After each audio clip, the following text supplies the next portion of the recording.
It could be a girl, it could be a guy. I don't even care. I want them to wear a mask. I don't want to see them. So it's almost like someone you're just getting a job done and has nothing. I don't want them to like come. Are you ready for this?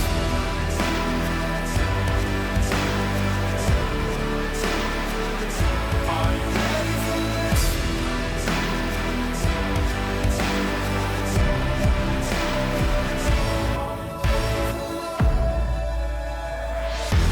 It's another edition of KFC Radio on the Barstool Sports Network. It's Feitelberg and Clancy. Look at Fight sitting on it. Dude, you look like you're about to be on Girls Do Porn.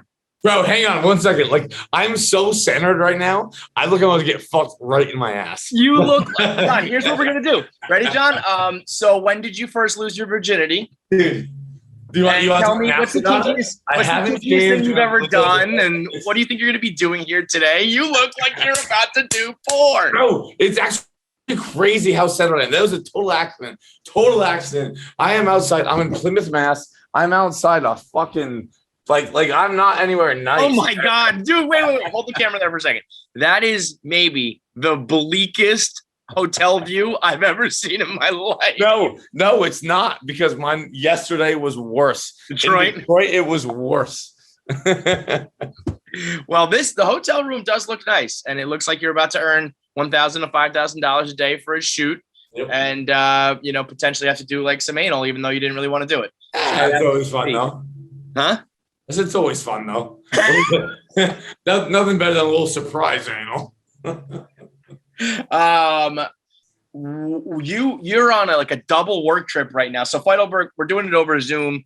Fights is in Plymouth, like you said, off on the second leg of a work trip coming from Detroit. I'm at my parents' house in the upstairs apartment, so everybody's on away games right now. What? Wait, I landed in Boston, which, by the way, Logan Airport, the most beautiful landing spot you can have. It's gorgeous. But I went to dinner with I went to lunch with my mom and my dad. Mm-hmm. And my mom is the funniest person on the planet, obviously. She partied it up. She goes, no. I said that I finally aged out of the smiley face killer, if you know who that is. I was like, I'm finally done. Like, I'm 33 now. I'll be 33 next weekend. I was like, I'm 33. Like, I'm out. No one cares. Like, no one. And she goes, yeah, that's what Jesus said. I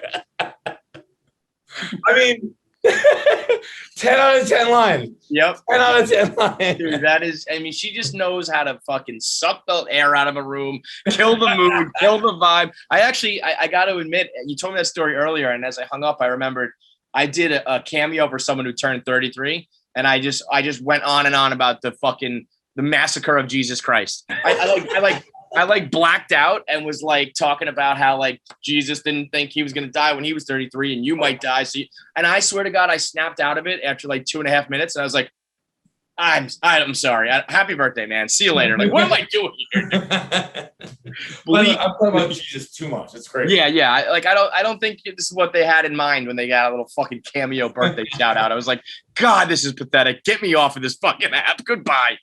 But so away game for everybody. Fights was telling me, Feitelberg and casinos, I don't think go well together because it involves a ton of booze, B, controlling finances, C, self-control, D, like no bedtime, the lights are off, the lights are on, the air is pumping, you're working you could go 24 hours. You could be a man who goes into a casino and walks out like literally broke. Like John could have called me last night and been like, I don't have any more money left, period. And I would have believed it. I really would. I know a guy. Wait, I have a friend.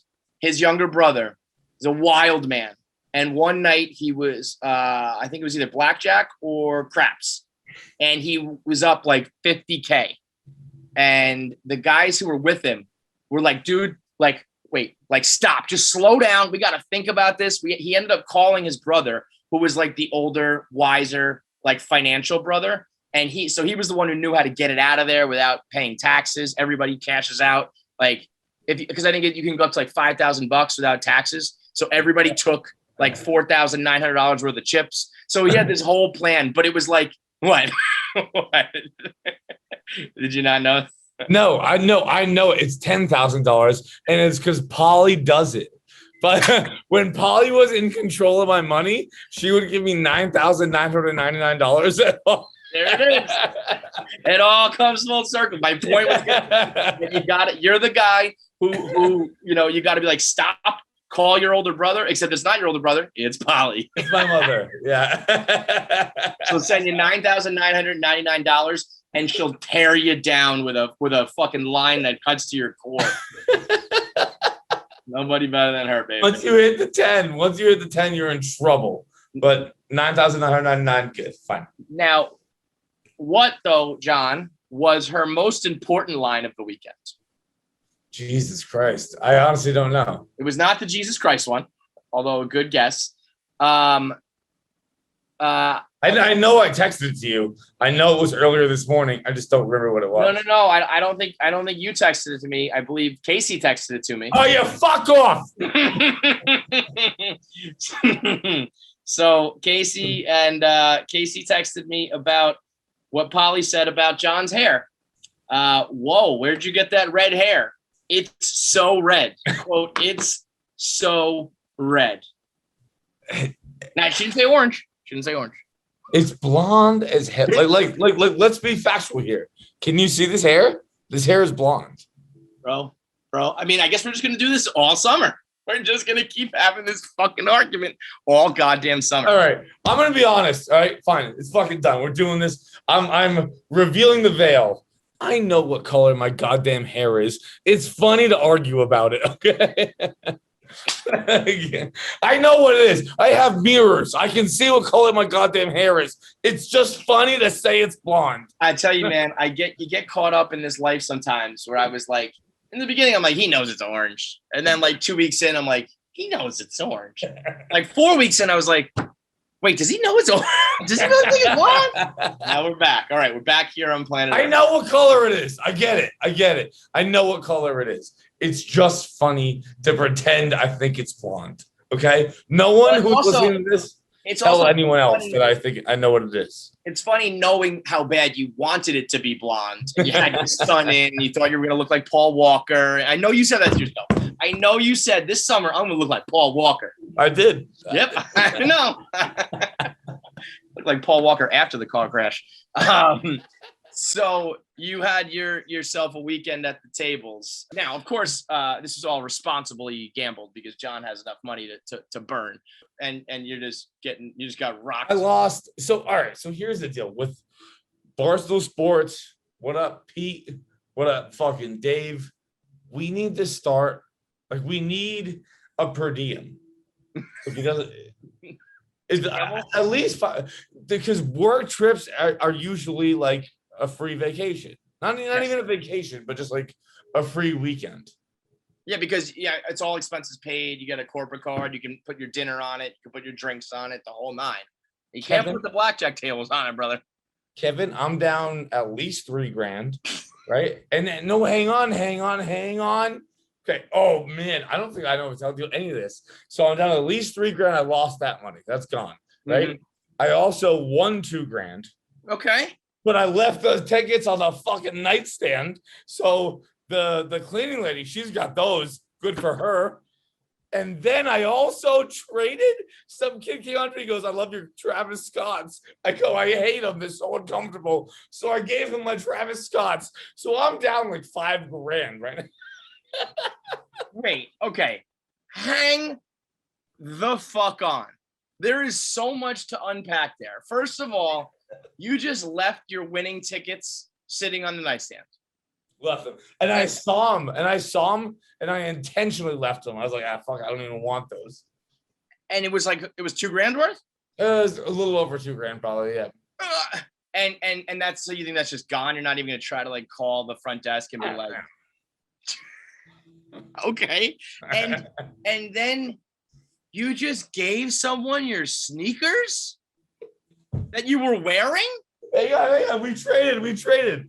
You were wearing your Travis Scotts. He said, cool shoes, man. And you just said, you can have them. But then obviously you can't go walking out of there barefoot. So you say, let me get your sneakers. Yep. and for those who don't know, the Travis Scott Nikes are like probably the biggest sneaker release of the last 2 years. Like, you know, sneakerheads go crazy for them. The resale is bananas. They probably are worth like over $1,000. I mean, all right, you walk out of there with some, you know, it's not like you're fucking walking out of their dad shoes and Jordan Low 11s, but they're not Travis Lows. Scott. I don't like lows. Like, I know, and the Lows are I'm trash. never gonna wear those shoes ever again. Never. I mean, you should just leave those for the maid too. Just put it on the nightstand. Put it on the nightstand with a sticky that says, "You already stole $2,000 from me. Take these fucking sneakers too." Why would you just give someone your shoes, dude? Something's wrong with you, bro. No, I swear to God, something's wrong with you. You got some issues, dog. I don't know what it is. Like why would you feel compelled to be like, this man said he likes my sneakers, I must give them to him? Yeah, you're right. Yeah, there's a lot wrong with me, Kevin. You're right. It's got to be the overwhelming feeling that you have to please, right? Yeah. For a fucking. But Kevin, it sucks being me. Yeah. I just want to be clear. It sucks being me. Can we get in contact with that guy somehow? I hope so, because he went on Instagram Live to his 30 followers, probably. I once this goes out there, he'll obviously come forward. We got to talk to him and have him. I mean, he must have been like, what the fuck is going on here? He's like, you know what, that dude, he probably should have asked for more. He should have been like, hey man, I like your Jeep over there or whatever. Yeah, can I also have your pants? Yeah, sure. Here you go. You know when people say that the guy's so nice he would give you the shirt off his back? Not many people mean it literally. No. For John Feitelberg, that shit is literal, man. Sneakers. They're very uncomfortable sneakers. I want to be clear about that. I was happy to get rid of them, but they're very uncomfortable. We're talking about the which one are we talking about? The Travis Scotts. They're very uncomfortable. The not the Jordan ones, right? Like the desert. No, the Cactus Jacks. Like yeah. Like they're. Wait, actually, you gave those to me. Yeah, I was gonna say, wait a minute. You just fucking, bro. You just gave away a gift that I gave you. What the hell, man? You just re-gifted my gift. There's no reason to a stranger to just trade him for some shitty sneakers, man. That is hilarious. I forgot you gave those to me. The whole time I was thinking about they were the Jordan 1s. And I was like, I didn't know John had those. And then as I started to remember, I was like, oh, he had the other ones. Oh, wait a what the fuck? You are a son of a bitch. Those are 100% a gift from Kevin Clancy to me that I gave away to somebody For nothing. For literally nothing. But you know what's funny? Jordan 11 lows I'll never wear ever again. When it comes to gift giving, I don't give a shit what you do with them. I just got the credit. You know what I mean? As long as I get the credit for the gift, I don't care. You can throw them in the fucking river. You can set them on fire right away. I don't give a shit. So whatever. Give them to some random stranger at a roller hockey festival. No, fuck, man. So if you think about this, John, if the weekend in Detroit was tough for you, when we go to Vegas, man. Wait, people don't know we're going to Vegas? Yeah, baby. WWE SummerSlam is coming up. KFC Radio boys are going to be there to cover it. We're going to be doing all of our usual content with some WWE superstars. And we're going to think about like when Large went to the big fights, we're doing that with WWE. We're covering it wall to wall, 24 hours a day. We're going to be in Vegas for the whole lead up, behind the scenes access, full coverage over the next 2 weeks, like starting now, leading up to SummerSlam. Barstool is going to be all over it. If you're gonna be in Vegas, like come through. We're gonna be doing some content there. And if I could make a recommendation, come. We're gonna have a lot of fun. Find Feitelberg and just ask him for stuff. Ask him for money, ask him for clothing. If you are a maid, they're gonna be fighting over this room to clean up. You're gonna find out Feitelberg was in town. Like, I want to clean his room. It's gonna be a time, bro. So come meet us in Vegas. It's gonna be an absolute party. Book your flights and buy your tickets for SummerSlam at Ticketmaster.com. It's the biggest event of 2021 for WWE. It's headlined by John Cena. He's back in the mix. He had that moment like a month ago at Money in the Bank where he returned, and it was like Man, there ain't no crowd like a wrestling crowd. His music hit, and everybody knew right away it was like the return of John Cena. Well, hang on. He's also fucking Vin Diesel's brother. Let's talk about that a little bit. He is Vin Diesel's brother in Fast and Furious because he's a legend in everything he does. He's also in Suicide Squad as right. Fuck, I wanted to see that tonight. I heard that's awesome.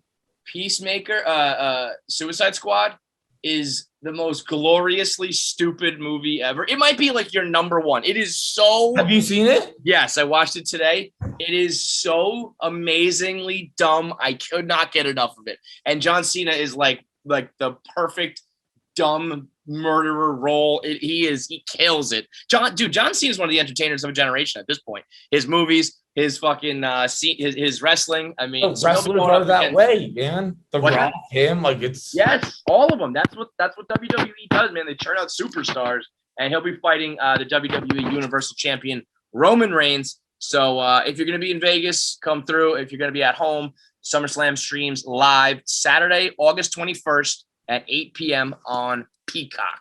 So yeah, man, Vegas is like got to be one of the worst places in the world for a guy like you, where it's like, why like me? Because you'll blow all your money, because you can easily be talked into just about anything. Where it's like, hey man, you want to go to a club? Yeah. Hey man, you want to like go to the tables? Yeah. You want to not sleep for 4 days? Yeah. And also I could see, I don't know about now, but I could see a young man, Feitelberg, being like, yeah, man, I don't know. These gorgeous blondes with like huge tits are really paying a lot of attention to me. I think they like me. I think they really like me, man. I think they want to go on a date with me. Bro, I didn't even have to see them. What you just said, I was like, I'm in. like that was so fast. I was right. I was like, yeah, they sound amazing. I feel like Vegas people would look at Feitelberg and be like, that orange-haired sucker, we're going to take him for all his money. I can see some Vegas like prostitutes Cardi B-ing you, just tying you up and robbing you and be like, yeah. Like, I don't understand. Like, yeah, I'd be happy about that. You know what they would do? I would have literally zero complaints. They would tie you up. They'd be stealing all your shit, and the only thing they would leave behind is a pair of Jordan 11 lows. They'd be like, these. Yo, if I get fucking, so we're in Vegas, August 20th, 1921, I think. 1921. If I get fucking tied up and molested there, I win. I'm fine. I'm in. I can see Nick now just being like, Jesus Christ. Yeah. No, he's not going to be there. He can't even stop it. That's right. Oh, my God. There should be no parent. I'm sending Jackie to supervise. This is going to be... Oh, yeah. Jackie might be the one fucking tying me up and telling me... Fuck you. Jackie, I was told, was spitting some bars over the weekend. Apparently you're a rapper now, Jackie. Right? I had a little bonus land this morning, and my friends started playing. So you know how, I don't know if you saw my tweet, but I keep coming up with these fire rap lyrics, right? Well, you know, debatable. You keep coming up with like words that rhyme. Did you see Hickey's on his neck, call him redneck? Yes, I did. Wait, what? That's it. The first one was what? The first one was like... Wait, hang on, Jackie. Time out. This is your apartment you're in? Look at the duplex for you, girl. Like, kind of sick. It doesn't have windows, though. Look. Whatever, that's fine. Whatever. I mean, that's kind of fire. Dude, how about the fact that Jackie's got to like lug her ass up a dangerous spiral staircase every night? I've like fallen down. I mean, I don't know if you could see how steep it is, but this is like the first time that I was here. I hit my face on it. What was I gonna say? The first one. Wait, let me tell you. So the first one, this was about 2 months ago. She said, "Balls in his court, but he's got no balls in his shorts." Yes. And before that, in May was, has anyone ever used the line, "You got to make the paper to roll the paper"? Uh-huh. So, and then she added this. Wait, no, I hate both of those. And John, how can you hate them? They're literally like, how has Snoop Dogg not come up with like, you got to make the paper to roll the paper? Also, it's like, you got to make the paper to roll the paper. Like we're talking about weed, right? I was talking about weed, but then I was weed like, costs like $5. You don't have to make paper. Gotta make the I don't know. Weed is insanely cheap. Weed is like, it's crazy how cheap weed is. But if you continue to smoke weed all the time, then it costs money. It racks up. Yeah, if you continue to fucking drink soda the whole time, it racks up too. Okay, but you make more money, so you can't like. Wait, what's Hold on, Kevin? okay, Hang on 1 second. Kevin's making a face. What's your face about? Well, I'm just saying she asked how come Snoop Dogg hasn't come up with this yet, as if Snoop would have problems buying weed. Okay, but I think Snoop's not worried about how much money he's spending on because weed. Snoop is making the paper, so he can roll the paper. So he can roll the paper. Making the paper. It's anyone with a goddamn job is making the paper. Okay, It's easy. no. It's easy to buy weed. Weed is easy. Okay, fine. Then it could be like a Coke reference too, technically. No, it definitely couldn't. But what about today's? Give him hickeys on his neck. Like Call call him him redneck. redneck. Okay, so I like you that. know, Neck Hang on, I like that one. thank you. That one's That one, you're in on that? Yeah. that one I came up with, and I was like, we did something there. This one. So then today, my roommate just came down. Today Hey, roommate. You don't have to come on camera, but you guys think Jackie's stupid too, right? No, shut up. I just also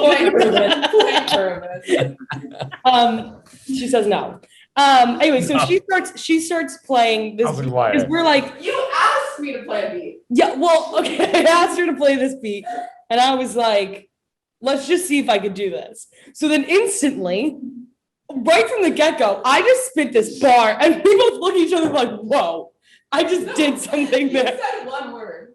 No, I know, but I'll send you, I just don't want to send the video because I look so bad in it. But I was like, what was it? What was the rap? Wait. It was I'll just, Mario. it was, Wait, you have it on video? I have it on video. Should I, I'll just send the We're video. gonna post it. Send the video, and if you really look so bad you don't want it out there, fine. But we got to put the audio out. Okay. The audio, it's like my, Play it right now. okay, well, here. Jackie, I'll send it in the group. Jackie's freestyling here on KFC radio. Okay, I don't know if you're gonna be able to hear that.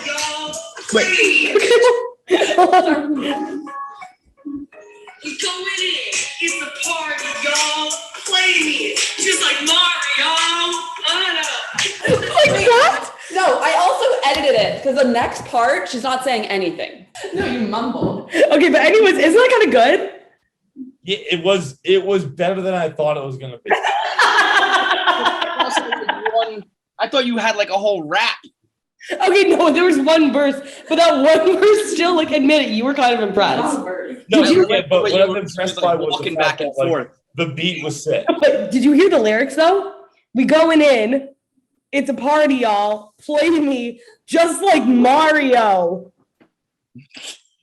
Like That's what? I kind know of what I love good. about you, I Jackie. thought you said just like Mardi Gras. Yes, No, so did no, I. no, I thought you know- Mardi Gras would have worked better, to be honest. Play me just, but that wouldn't have made sense. Play me just like Mardi Gras. Yeah, no, it wouldn't have made sense. You're right, Jackie. But I expected you to not make sense. Okay, These are my rap lyrics, and if you want to do your own rap lyrics, then you could do that. But I'm gonna. you are just brimming with self-confidence, and it's unbelievable. So much unearned. I'm not even kidding. People who would just have self-confidence are such a breath of fresh air, especially in this gang. So keep doing you, Jackie. I'm not even gonna tear you down, girl, because at this point I am. You know what happened to me, John, this weekend? What do you got? I once again, for the first time in a long time, have been torn down by sports again. Oh, okay. So, okay, yes, I've heard tale of this, and I saw a little video. Maybe you and Tank arguing a bit.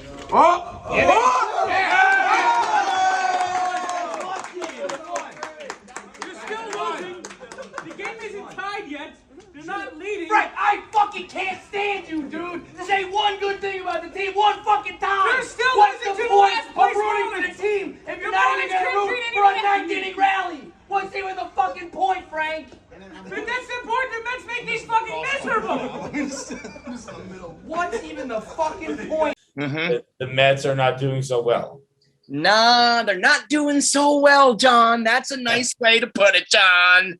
It's been a little while, man. It's been, we had a break from all of this because of COVID and no sports. And then even when sports resumed, it was kind of like, well, this season doesn't really count. So really, when you think about it, it's been like a couple of years since there's been, and that's for baseball really more. I mean, I know football was in the mix, but the Jets certainly disappointed me when they stupidly won and lost to Trevor Lawrence. But as far as the Mets go, I really have had this little respite from being totally crushed.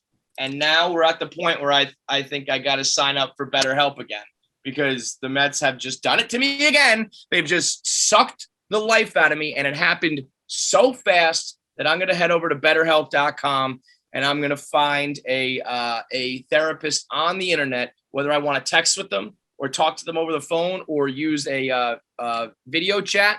Either way, I will get some customized online therapy that can help me get through this goddamn Mets collapse. That's right. I'm using the C word again. Is it that bad? It's a collapse, John. It's a collapse, John. No. And I'm going to need to sit down with someone who really understands what this means and what this is doing to me. And the good thing is it's happening so fast with the Mets. Like I just blinked and I'm fucked. And here at BetterHelp, you can get a therapist in 48 hours. So it's not like I have to wait like a month to get an appointment and then the baseball season's over anyway. And I'm like, well, dude, you missed. And that's the hardest part of finding a therapist too. Right. This So- BetterHelp. God bless whatever therapist ends up working with me. They're going to be like, oh boy, we're right in the middle of this one, huh?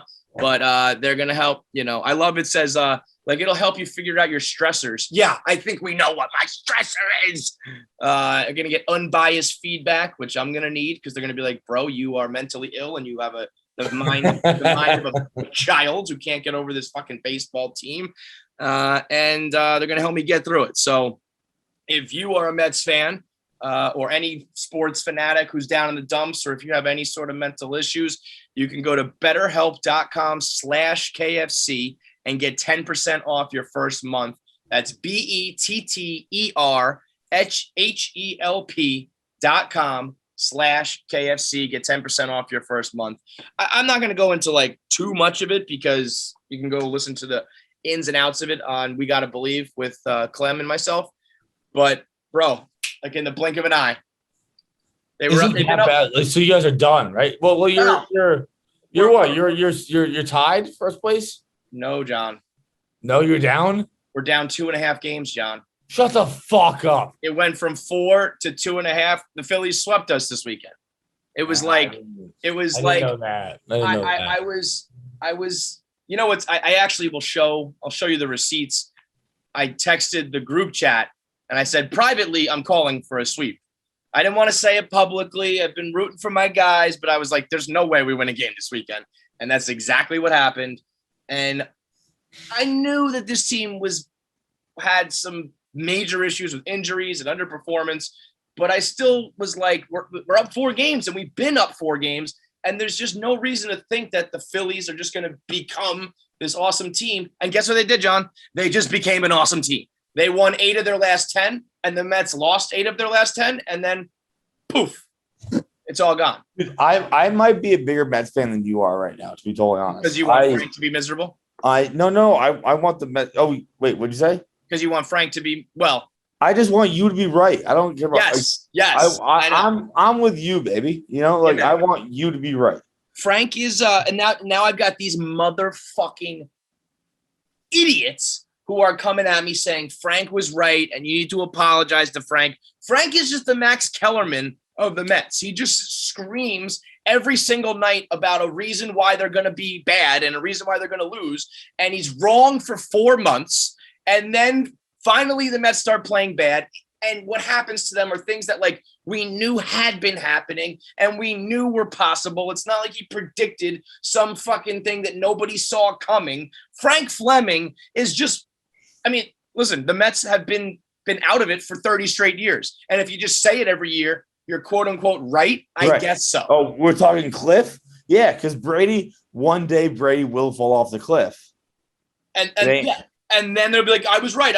Well, you were wrong for a decade straight. This is like the microcosm version of it where it's like, well, from the very beginning, Frank has been saying this and he was proven wrong for 4 fucking straight months. And the things that Frank complains about don't even really have like Frank's complaining about the old GM, the one who sent all the text messages. Like, Frank, what? He was the What GM cares for a about- week and a half. Yeah, like that has no effect at all. He said the three things that the three reasons he believes that Cohen hasn't changed the Mets are the GM situation, injuries. He thinks that Cohen's to fault for the injuries, and Kumar Rocker, who's the dude that was like an awesome college player. I know Kumar. So I don't know what's going on with that. They didn't sign him though. I think something major is afoot with that guy. Like, Peter Gammons was very vocal about the fact that he said that he knows scouts who were saying all year he's hurt. I don't even know if I think it's more than just hurt though, because apparently. Really? So here's the scoop I heard from an unnamed source.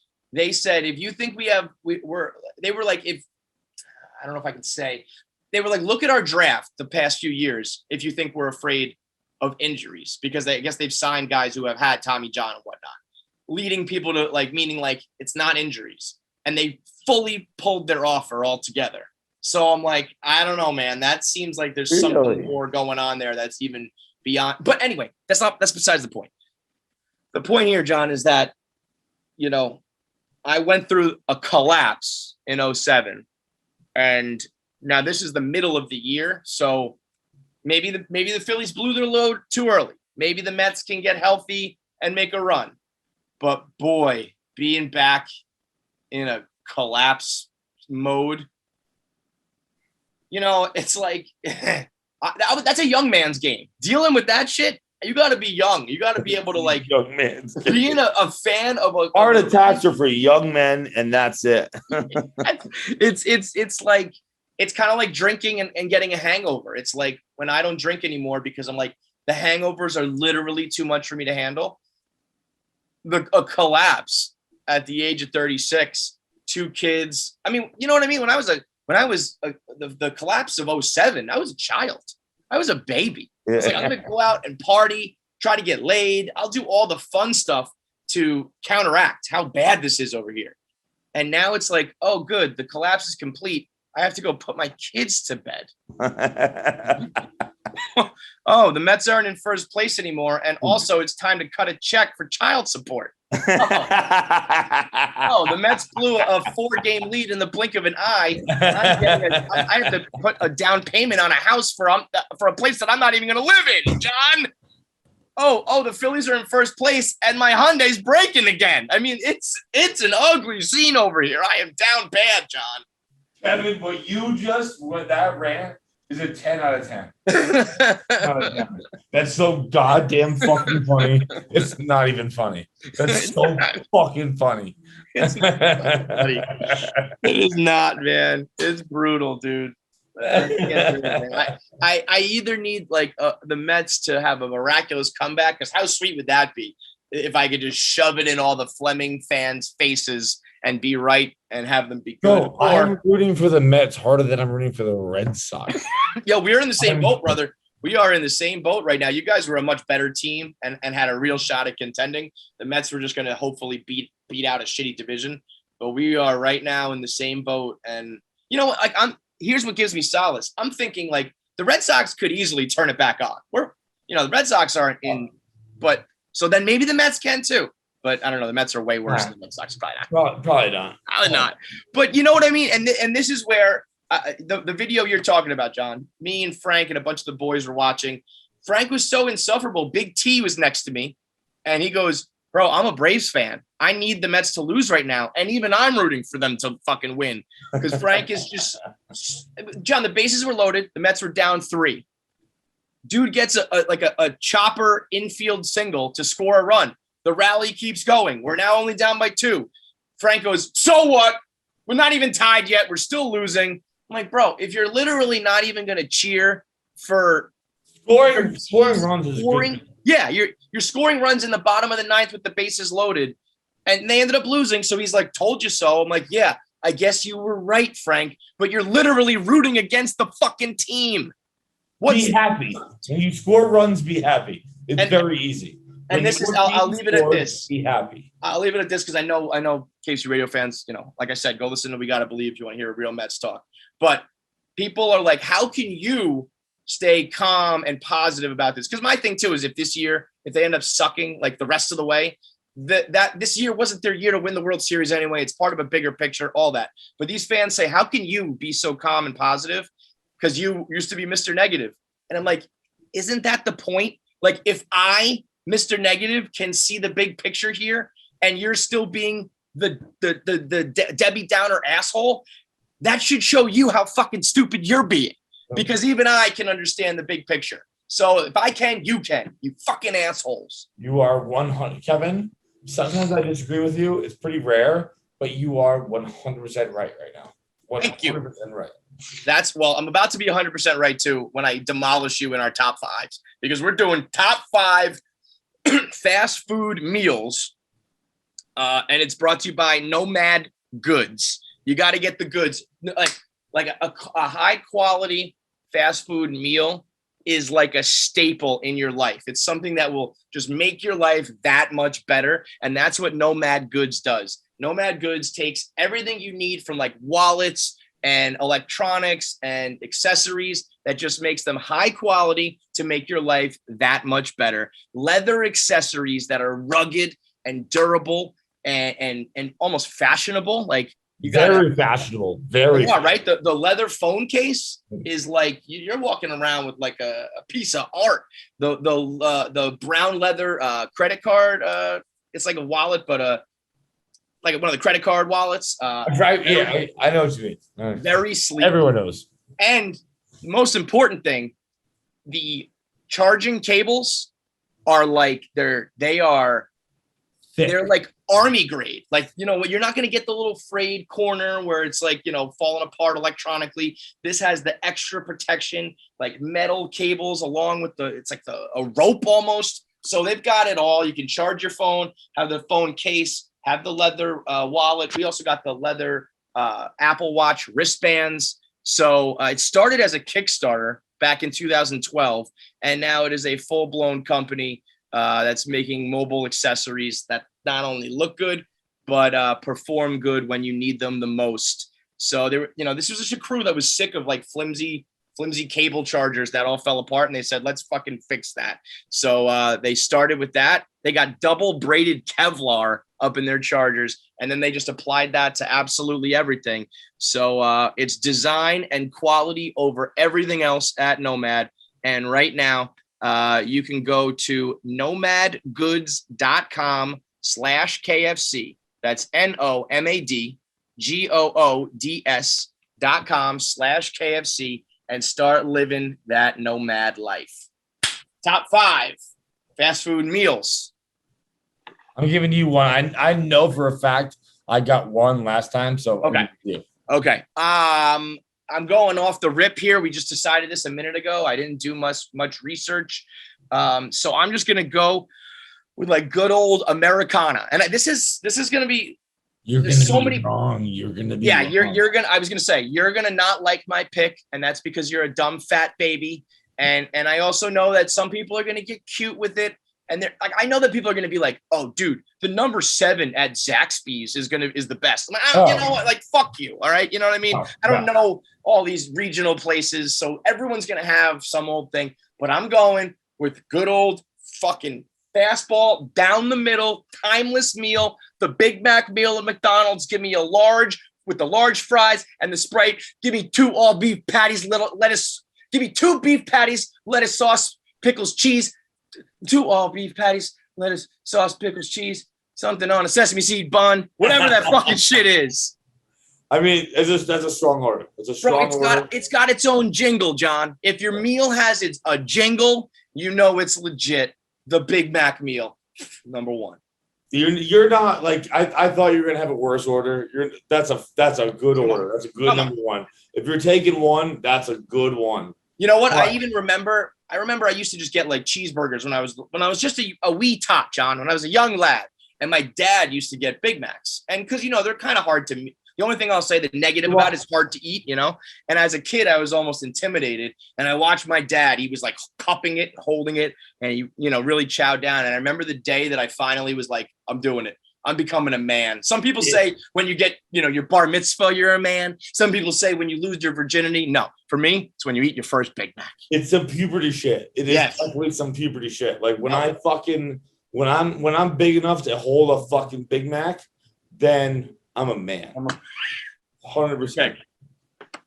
I am going spicy chicken sandwich, Wendy's. Mm-hmm. That's your one. That's gotta be your one. Mm-hmm. I mean, goddamn good. In fact, I might order one right now. Ooh.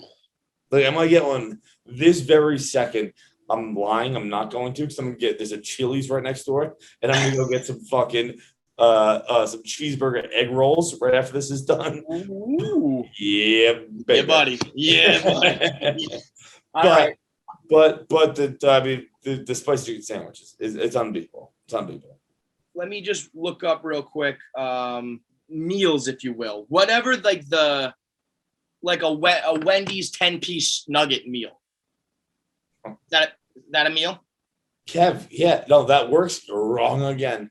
No, I'm not, because I need, you got to have a Nuggets meal within your top 5 somewhere, and the Wendy's chicken, as is in your sandwich, but the Wendy's chicken nugget is the superior nugget in the game. It's better than the chicken McNugget is garbage compared to the Wendy's nugget. 10 spot with the barbecue sauce. That's the choice. You're 100% right. 100% right that it is it's the superior nugget by far. Mm-hmm. Absolutely by far. But is it better than a spicy chicken from Chick-fil-A? You're going to double up chicken? I don't think so. I mean, it depends on I don't know. It depends on your mood. Do you want a sandwich? You just want straight nugget to the face. You want that, dude? All right. Want to hear a funny story? Right. So when I was at FSU, when I was in Tallahassee, I swear to God, and this is obviously a dream I had at some point. I went to Chick-fil-A on a Sunday once. No, you very much didn't. I definitely didn't, but I have a dream where I went there. like I'm convinced I went on a Sunday afternoon. I was so hungover and I woke up and I drove to Chick-fil-A and I was like, holy shit, they're open. This is crazy. And it definitely didn't happen. Never happened. It definitely didn't happen, but it happened. Literally, the only place that happens is in the depths of hell, right? It's like you get to hell. In hell? Yeah, maybe for you, gay boy, but not for the rest of Chick-fil-A fans. All right, you got two spicy chicken nugget, spicy sandwiches on your shit there, huh? I'm gonna go with. Let me get the exact combo meal here for you because this is a place that I usually just kind of go a la carte, but I got to get the exact meal for it.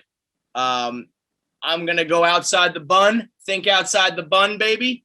I'm going straight to Taco Bell where you dog.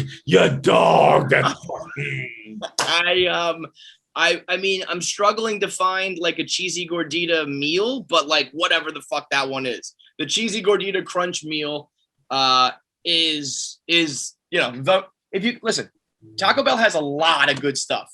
Just straight up their Taco Supremes, soft or hard, amazing. Doritos Locos, amazing. The chalupas, the burritos, all that. But the cheesy gordita crunch, my friend, it's one of the greatest fast food items, period. So I got my burger, I got my chicken. Now I'm gonna get my Mexican cheesy gordita crunch meal from Taco Bell. Hey, guess what? I'm stealing you. Crunch Wrap Supreme. Bitch. Not mad at it. Bitch. Not mad at it. It's inferior to the cheesy gordita crunch, but it's a great second pick, John. It's a great plan B, if you will. The crunch wrap is also like it's like a work of art. The way it's folded up together, it becomes like a hexagon or whatever. It's amazing. Yeah. People who make minimum wage make that. I know. Sometimes unbelievable. Sometimes I think about that when I think this is how you know that it is mental, that someone else making your food, it just automatically tastes better. Because when your mom makes you a sandwich, that makes sense because your mom knows what she's doing and she makes it good and she knows what you like and she's been cooking for you for years. But how come the minimum wage scrub no shade if you're working there, we love you. But how come that guy's, artistry is like, wow, this is delicious? Because he's just fucking slapping it together, but it still tastes better. It's crazy. Okay, sorry. Can you guys hear the music I can hear? No, I can't hear it. What is it? No one else can? Nope. No. Okay. I can't hear it either. I just I don't know what it is. I can't hear it. I was like, John, I don't think there's any music playing then. If I was just pretending there's songs playing, but it's the room right next to me, and it's really loud. It's Nope, really loud. Okay, whatever. Anyway, so my third pick. Yep, I think Fourth pick. I am going with clean double cheeseburger. Now, is that a meal? The meal? It is a meal on the menu. I don't know exactly what number it is. I think I bent the rules too because I looked through the menu and I don't think there's actually a cheesy gordita crunch meal. Yeah, no. So even if there's not, I'll give it to you. Yeah. I'll give it to you. Yeah. That's Old Just Faithful. a clean double cheese, and you know what I do with it is I dip it in the fucking sweet and sour sauce. Yep, now. Do you do the McGangbang? No. Neither do I, and that gets so blown out of proportion. Everyone's fucking, the McGangbang. They're gangbanging themselves over how good the McGangbang is. And it's like, that's one of those things where it's like when you get a burger on a Krispy Kreme donut, it's like, just because you like all those things doesn't mean when you slam them together, it's nuggets on top of a double with sweet and sour sauce. It's like, well, bro. It's too much. It is. It's like that's what happens in my stomach after I eat all of those individually. I don't need that to happen, outside. Also, for the record, I want it known that this is like currently available because there's some old school ones. The smoky bacon cheddar cheeseburger from Wendy's back in the day. It's not there anymore, but that was don't get me started on the rodeo burger. Don't get me started on the rodeo. Right, that's like an OG one, right? It's not around. Oh yeah. Oh yeah. So the rodeo burger was fire. I just want people knowing that because you're gonna get people coming out of the woodwork being like, wow. And it's like, yeah, that got retired in like 1997. So calm down. I'm gonna go with. By the way, so I'll give you a little time here. You know what's bullshit? And the meme that they don't have McFlurry, the machine's not ready. Yeah, I've never once had it happen to me. Yeah, that's yep. I get a McFlurry every time I go to McDonald's. No one's ever fucking said the machine's broken. Never. So I do enjoy your meme. It's never happened to me. I do like the fact that there are some McDonald's workers who probably have thrown that out there and they just don't want to make one. They're just like, nah, it's broken. You see the meme, get, bro? That's fine. I get it. Yeah, but it's not real. I'm gonna go with the Bacon Zilla meal from Checkers. Oh, the bacon cheeseburger from Checkers, brother. Let me read it exactly to you.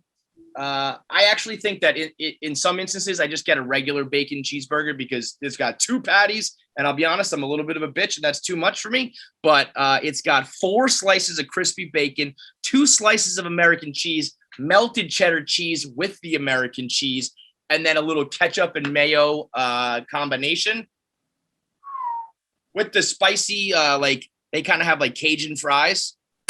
Checkers, so underrated. Checkers is so underrated. Checkers, they don't fuck around. You're right. You're right. Is that my 5th pick, Nick? That was your 4th. John went 2 in a row there. Oh, okay. You sneaky son of a bitch. So I still got one. Apologies. All right. So my number 5 then. Fuck me. My number 5 is gonna be. All right. My number 5 is easy. It is the chicken parm from Burger King, which no one knows about. Apparently, not no one, but the people who know things, they know about it. Kevin doesn't because he's an idiot. It's but garbage. It is what I used to get at on Route 24 in Bridgewater at the Murder King. If you don't know about the Murder King, fucking God bless you. But it is the best fucking chicken sandwich you'll ever have in your life. It's so good. It's so good. It comes with a fucking long bun. I can't tell you how good it is. It is genuinely delicious. Can I retroactively make it my 1? Sure, because you're a fucking idiot. My number 1. It's my number 1. That is the worst goddamn meal Imagine. No, you've just never had it. It's so good. I want Italian people to come out and be like, just rage against you. It's gonna be like the Sopranos episode when they try to take down the Columbus statue. people are just gonna unsubscribe from this fucking podcast. I wouldn't blame all the Italians if they get out with that shit. All right, my last pick is, I'm so happy this just popped into my mind. It's not exactly one I'm ever gonna scoop up in the light of day or when I'm just looking for a dinner, but when I'm drunk and I want it, a White Castle sack of 10 plus the chicken rings and the drink. Oh, and the fries. The Castle Pack, I think it's called. 10 burgers, chicken rings, fries, and a drink. When you're drunk, oh my God. The chicken rings. I know people bust balls about the White Castle burgers, the belly bombs, and I understand it. They make you shit for days. It's not great. But the chicken rings, phenomenal chicken. Right up there with the Wendy's nuggets. Well, below the Wendy's nuggets, but high quality chicken, the White Castle combo. Oh, mwah. Dude, that's some Fordham shit. As a kid who almost got shot at the Fordham, the White Castle outside of Fordham. Mm-hmm. They had bulletproof glass there. Big time, man. Imagine having bulletproof glass. How about this though? When you order there, because it gets unruly. The locals mix with the college kids, and they always want to rough up the college kids and rob them and shit. And you sit there and you see the bulletproof glass, right? And you're like, wait a minute. They need bulletproof glass. But I'm on the wrong side of it. So Yeah. I think I need bulletproof glass too. I mean, I don't know if that's the money, but like, Kevin's trying to fucking apply at White Castle. just let me in, guys. Let me in. I mean, I told you the story one time there when I got hit with the soda. It's the most emasculating moment of my life. Just guys throwing full sodas at me, and I was like, I can't do anything about it because you guys will fucking shank me on the way out. Like, go ahead, throw your sodas, dunk on me. You could just do whatever you want to me. I'm not going to go fight this gang. Run me like a bitch. I don't give a shit. Seriously, run a train because I can't do shit about it, man. All right. All right. So that's our top five. Hit us with your top 5 fast food meals. There's a million more places, regional, like all sorts of different spots to talk about. We'll get into our voicemails. And then today we have Nikki Glaser on the show and Andy Milonakis. Nikki Glaser, another like hour plus interview with her. She's one of the greatest in the game. She might be the top like female podcaster out there, one of just the top podcasters, period. The girl just lets it fucking rip. So she's talking about her new show on HBO Max. Dick in the ass. What's that? She just can't stop taking dick in the ass. Really likes anal, folks. She does, and It's crazy. All very open about it. Get fucked in the ass. Very open about it, and we're talking about her new show, FBOY Island. So let's do our voicemails first. It's brought to you by Revitalite. Johnny, you've been from roller hockey in Detroit, where I'm sure you probably had a few pops with the boys, and then on to Boston for the Classic. So I'm sure you're going to be drinking transfusions. I foresee some Revitalite in your future. As a matter of fact, drinking right now. Like that's the beauty. Revitalite should almost change their name in a way because it's not just about reviving. It's about there should be pre-Vitalite and Revitalite. You got to start it early, do it during, do it after, and that's how you fight. I was going to say it has to be Feitelberg. Oh, Feitelberg. That you should have your own flavor. Feitelberg has to happen.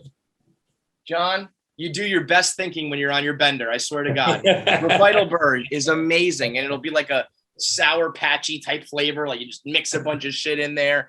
Oh, Feitelberg is really high quality stuff, and it'll help you fight your hangovers. It'll help you stay hydrated. You don't even need necessarily to drink it only when you're drinking alcohol. You can get the electrolytes and the hydration flowing.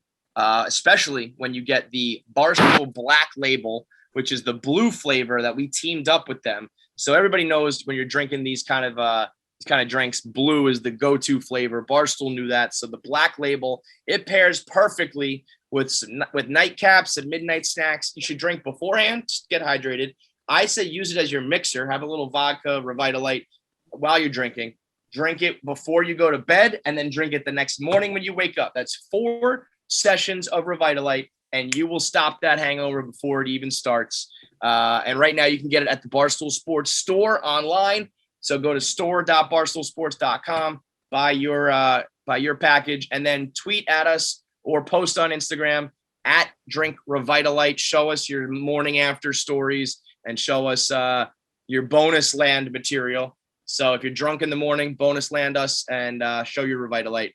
Let's go. Voicemails. What's up, KFC fights, rest of the crew there. So got a quick scenario for you. I want to get your guys' opinion on it.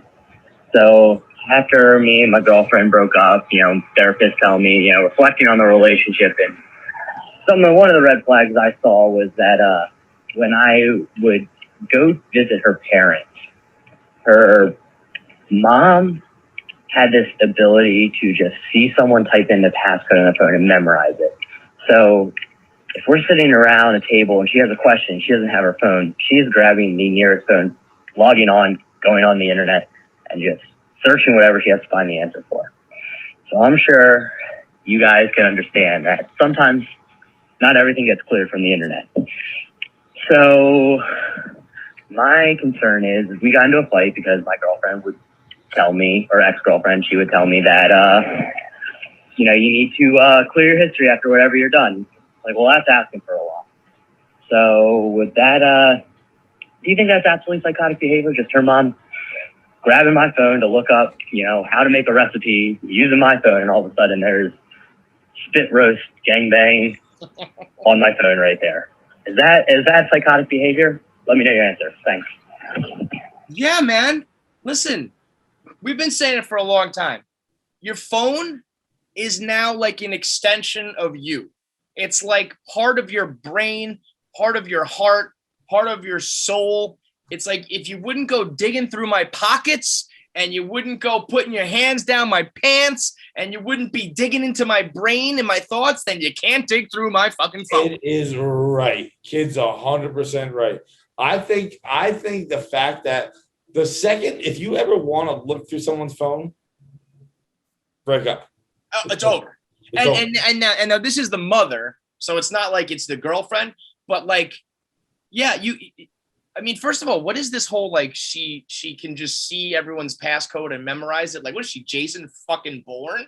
Well, like, what was the recipes thing too? Well, he's saying that she'll be like cooking and be like, I need to look up the recipe. Oh, I don't have my phone. Oh, there's his phone. Let me just grab it. And because I memorized his passcode, I open it up and then I'm looking through, barefoot Contessa, and I type in barefoot, and next thing that pops up is like barefoot hookers in the trailer because you barefoot com. Yeah. I've been there. Yep. That's not my proudest wank. But listen, that you shouldn't have to clear your history. You shouldn't have to hide your anything. Your phone is yours, and I don't know. Yeah, things might be perfect with this girl, but if you're gonna be around her mom, then you gotta break up with her because apparently her mom is a privacy invading whore. That's right. I truly think that if you your phone belongs to you, it's your brain.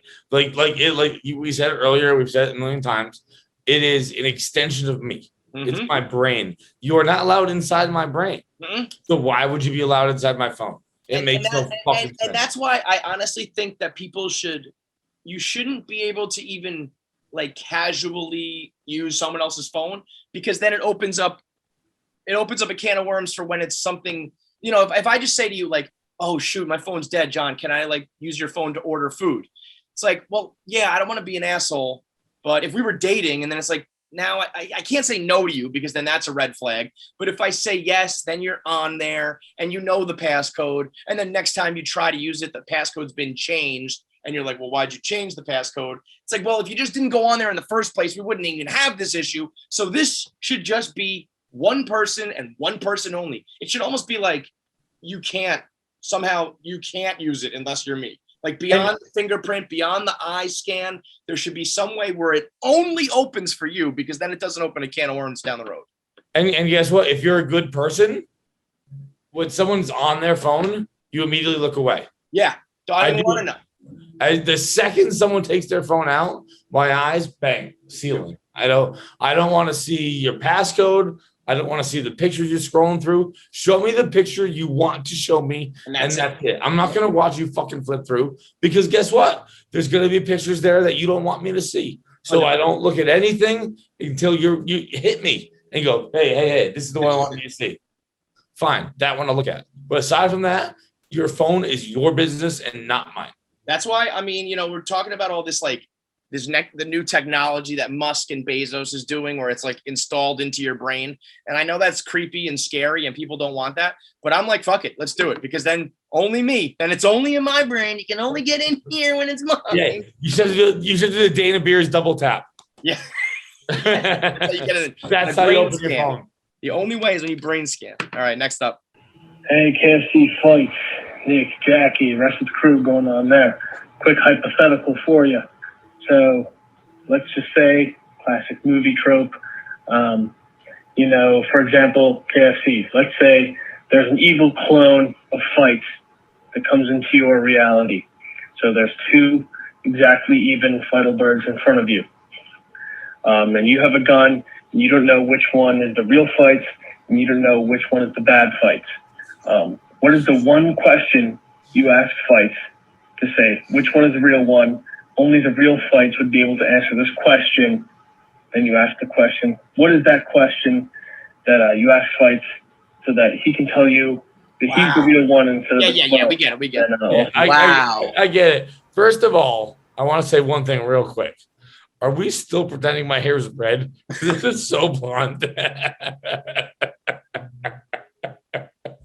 I hate you so much. I was waiting for something real to come out of your mouth there. Are we kidding? We're pretending this is red. Oh my right God, now. I hate you. Nick, can you screenshot this? We're pretending this is red.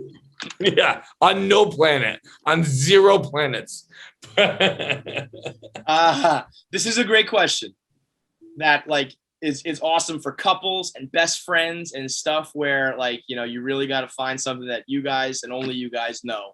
It's tough for us because so many of our stories we've shared and told that a lot of people could know our inside jokes and stuff, so much of our lives are public. But I think I know of one that I know we've both, when we bring up this one night out together, there's always one story that we tell regarding the night.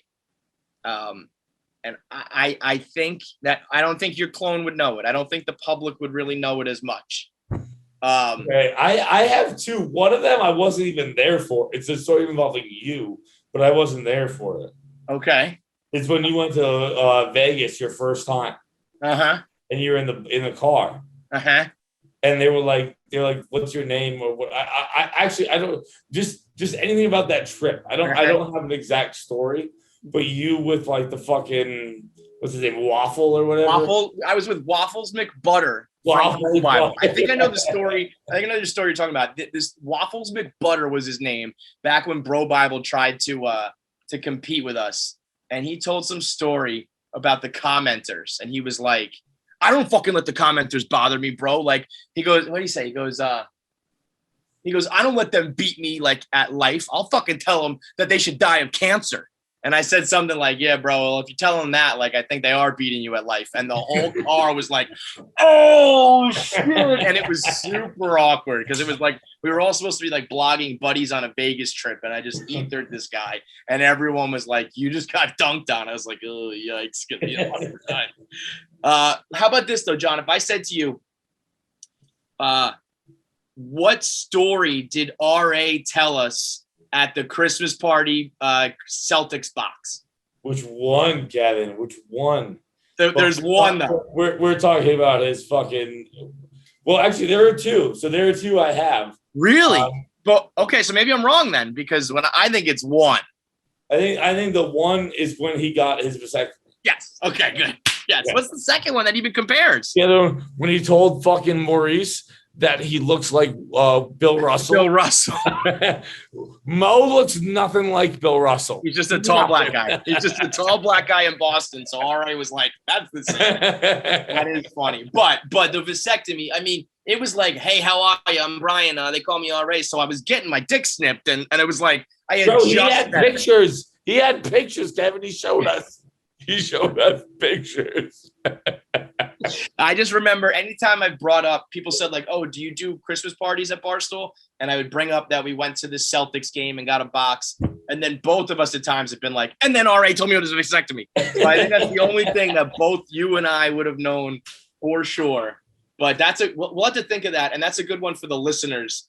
You know, that goes viral every now and then on Twitter. Like, you know, you've been kidnapped and you need to send one tweet to alert people that you've been kidnapped. What would it be? So tweet at us. What questions do you think you could ask? I could ask John. John could ask me. You would ask the KFC radio gang, whatever, to make sure we don't get killed. All right, let's do our last voicemail. It's brought to you by Fleischman Salon. I'm rocking the hat right now because I've gotten to the point where if I don't have my Fleischman flow on point, I don't even like to show it off. It's like you know, consuming a meal the way the chef intended it. I don't even want you to look at this hair unless I've got the sea salt spray in, unless I've got the paste in, the cream in, everything that Fleischman is all about, making this flow, this head of hair as good as it can be. That's what Erica does. Erica has dedicated her life to hair. And honestly, she's dedicated like a big part of her business to my hair for the last almost decade now.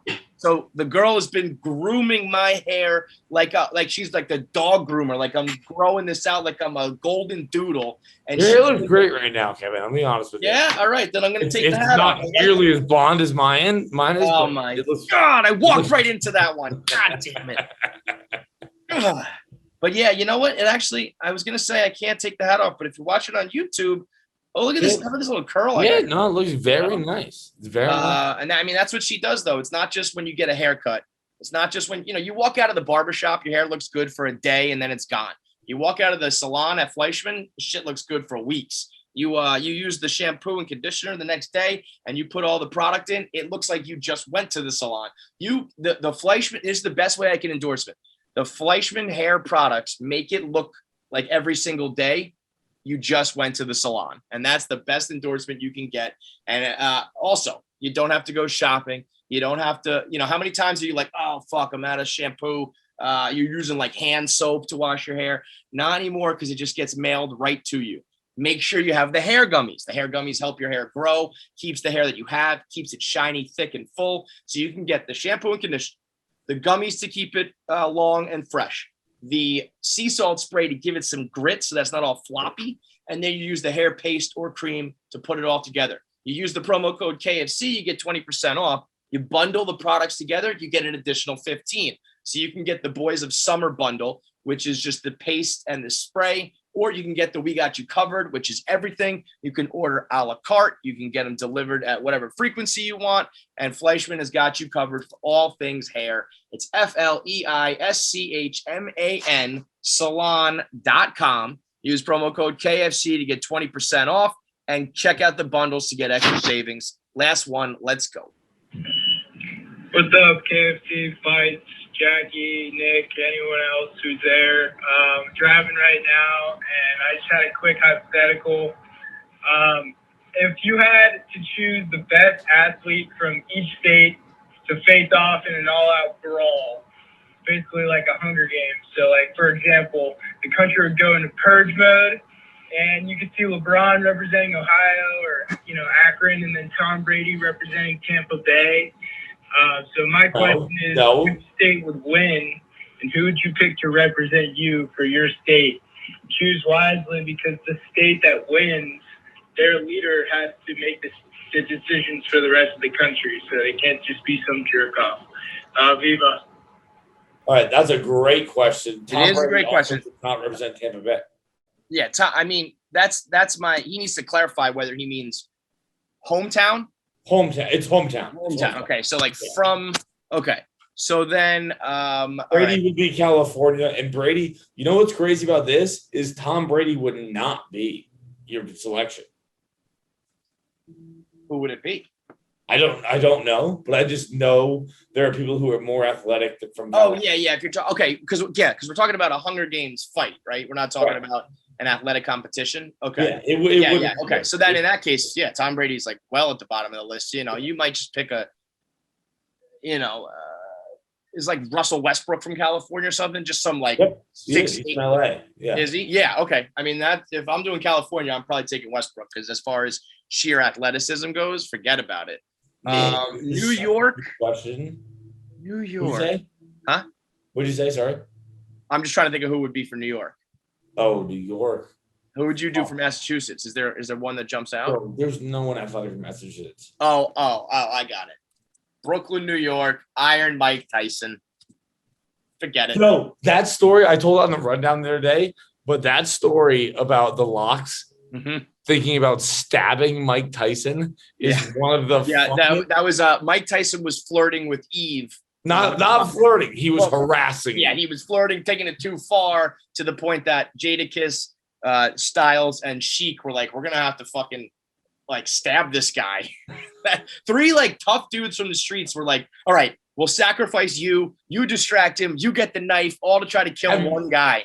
Have you watched it since? No, I gotta see it. I you still haven't seen it? Oh, they call it poke. They go, we're gonna poke him. We're gonna poke him. That's what they mean by stab. like hit someone in the kidneys. All right, so you poke him in the back and I'll poke him in the front. I love it. I mean, but he's got to be the choice, right? Like if we're talking Hunger Games, I mean, I know he's maybe not the most cerebral guy, but he's a ferocious gorilla. I'm gonna check it right now. Like I honestly don't know who would Massachusetts be. Best. I'm googling athletic people from Massachusetts. Best athletes from Massachusetts is giving me Howie Long, Doug Flutie, Nancy Kerrigan, Patrick Ewing, Jeremy Roenick from Mass. Apparently, I didn't know that. Rocky Marciano from back in the day, your boy Jim Craig. He'd be a good leader. Oh, John Cena's a Newberry boy, but he's not like Billy Gonzalez from Fall River. What up, kid? What up? Chrissy Heron's probably in here. I was gonna say Chris Heron if he's. I mean, Chrissy, I love Chrissy to fucking death. And I mean, if Chrissy can do what he did when he did it, I'm taking Chrissy. Chris Heron. Yeah. Chris Heron. Either on or off. You know what I mean? Whether he both doesn't matter. Doesn't matter. Or maybe I would maybe take Dana Beers. Did you see him in high school? 25 and 12, man. He averaged. No. Why do people keep saying 20? He did 12 and 10 is what he did. And I just say whatever. I say the numbers go higher. 35 and 15, 42 and 20. All right. So yeah, tweet us whatever state you're in. Who would represent you guys in the Hunger Games? Now it is funny though when his little caveat that the winner then makes all the decisions for the country afterwards if he wins. Oh, then even harder. I choose Chris Heron. Imagine if it was down to the finals and it was Chris Heron versus Iron Mike Tyson, and one of those guys was going to be running the. But Chris is a genuinely awesome person. Yeah. So I'll take Chris. Yeah. I personally know the guy. Yeah. I'll take Chris every time. All right, interview time. Also, it's so funny when fucking Iron Mike just pretended to be sober for like 20 years. Yeah, and he was like, "Yeah, by the way, I'm not." Yeah, I was like, "What? Have you seen me? No, I'm not." All right, let's get into our interview. Today's interview is Nikki Glaser. Every time Nikki comes through, it's unbelievable. It's some of the best podcasting we've ever done. Every interview she's in is great. It's brought to you by 3Chi. All right, let's do it. Nikki Glaser's back. What do you think about Sober Light, Nikki? What? Yeah. Okay. So you haven't heard about this. This is perfect timing that you just hit the weed because Sober Light. Yeah, I just hit the weed. Let's call it out. Let's judge Nikki's me for a it. Pothead. She's a stoner. I am. I like how you use the classic. I have so much shame around it that I'm trying to be honest, but I don't like to do it on camera because it's like that just optically it just can fuck your life up. I don't know what it can do. I know everyone does weed, but does weed. I mean, but I don't have a problem saying that, yeah, I just smoked weed because I don't I'm not like high. I'm not like, what? You know, like it's just, I feel like I don't want to kill myself now. Yeah. Which is that's normally a how I feel positive. as a guest on a Yeah. Barstool podcast. But yeah, I know I feel, no, I love you guys. I do this podcast too much. I'm like, why am I on again? No, like, stop. Because you know what? Listen, I'm on a press tour. I'm a little exhausted, but you guys, I will always do your podcast because it's the only time I get to hang out with you both, and you're both fun people. Thank you. You And are I can always honestly welcome say here. We'd have you back once Thank a week. you. Every time you're on here, it's fucking electric. We go down Oh, deep, I get dark the best places. responses from your listeners too. They're all really nice. Oh yeah. Well, listen. For the most part. Anytime people. Oh, are you being genuine or are you being very sarcastic? No, I'm serious. Like, Oh, for the okay. most part, there's always a couple people that say rude things, but like overall, like just really lovely, like nice stuff. And I Okay. try not to read stuff ever, but they get in somehow. All right, well, that's good to hear because sometimes our fans can be assholes, and anytime someone complains about it, I'm like, listen, whatever you get, I get that like 100,000 times more. So I get it. My fans are Don't our do fans that. are worse to Don't us do than that. they are them. Don't lessen my pain with more of your like. I hate that. I saw it on The Bachelorette last night so much, and I'm calling it out now. She was doing this to the guys. Women do it, where it's like the guy would be like, "This is hard for me." You know, she's deciding between Mhm. 4 guys at this point or 3, and they're like, "This is so hard for me." And yeah, she can say you signed up for this, but you don't know how you're gonna feel in those circumstances. But she just goes, "How do you think I feel? I have to break up," and it was just like, I don't care how you feel. That might be true, but it doesn't. Just because yours is worse doesn't diminish mine. And I do the same thing to people, but I just caught you doing it, and it's I'm calling you out. It is the plight of all men, really, because all the shit that bothers us is comparably speaking, probably not as bad as some of the really bad things that. There's always people starving in Africa. You can't. There's people starving down the street from you in the house next to you. Like everyone. Feitelberg's starving has it right worse. now. He skipped lunch. I'm He not needs. starving. I ate 3 Oh, times you already ate? today. Okay, Yeah, never mind. no, He's I'm good. Oh, good. He's Oh, good. God. Thank God. Big boy's That's happy. always my go-to. I just had a I bunch don't of know what to Doritos do and cookies. with you. I'm fine. No, but wait. Okay, let's back to sober Yeah, light. you can always feel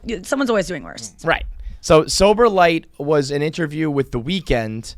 And GQ. The first international cover of GQ star is The Weeknd. Okay, so The Weeknd's doing Is his this thing. new? Yeah. Yeah. Yesterday, Okay. I think. Maybe 2 days ago. And he was just opening up about I think it said like his relationship with drugs and alcohol, which I always think is so weird. It's like not your relationship, whatever. And he said that he's sober light. And what exactly does that entail again? Oh, I thought you were talking about like an actual light that No, helps you no. be sober. I'm like, can I buy this on Amazon? Now that's or an am I gonna invention. get a rip-off? Imagine that. Do you remember like when you were drunk in like high school or whatever, like or you're in a jam and you need to sober up and you do all like you're like eating bread and shit. It's like that. You're like, that's someone not gonna call your dad who's a cop and just put him on speakerphone. His energy, like the tone of his voice, will right make me real fast. But if there was my a light, vision stopped spinning. there was like a ring light that's just like you absorb it and you're sober. Yeah. That's a good invention. Bezos, get on that one, bro.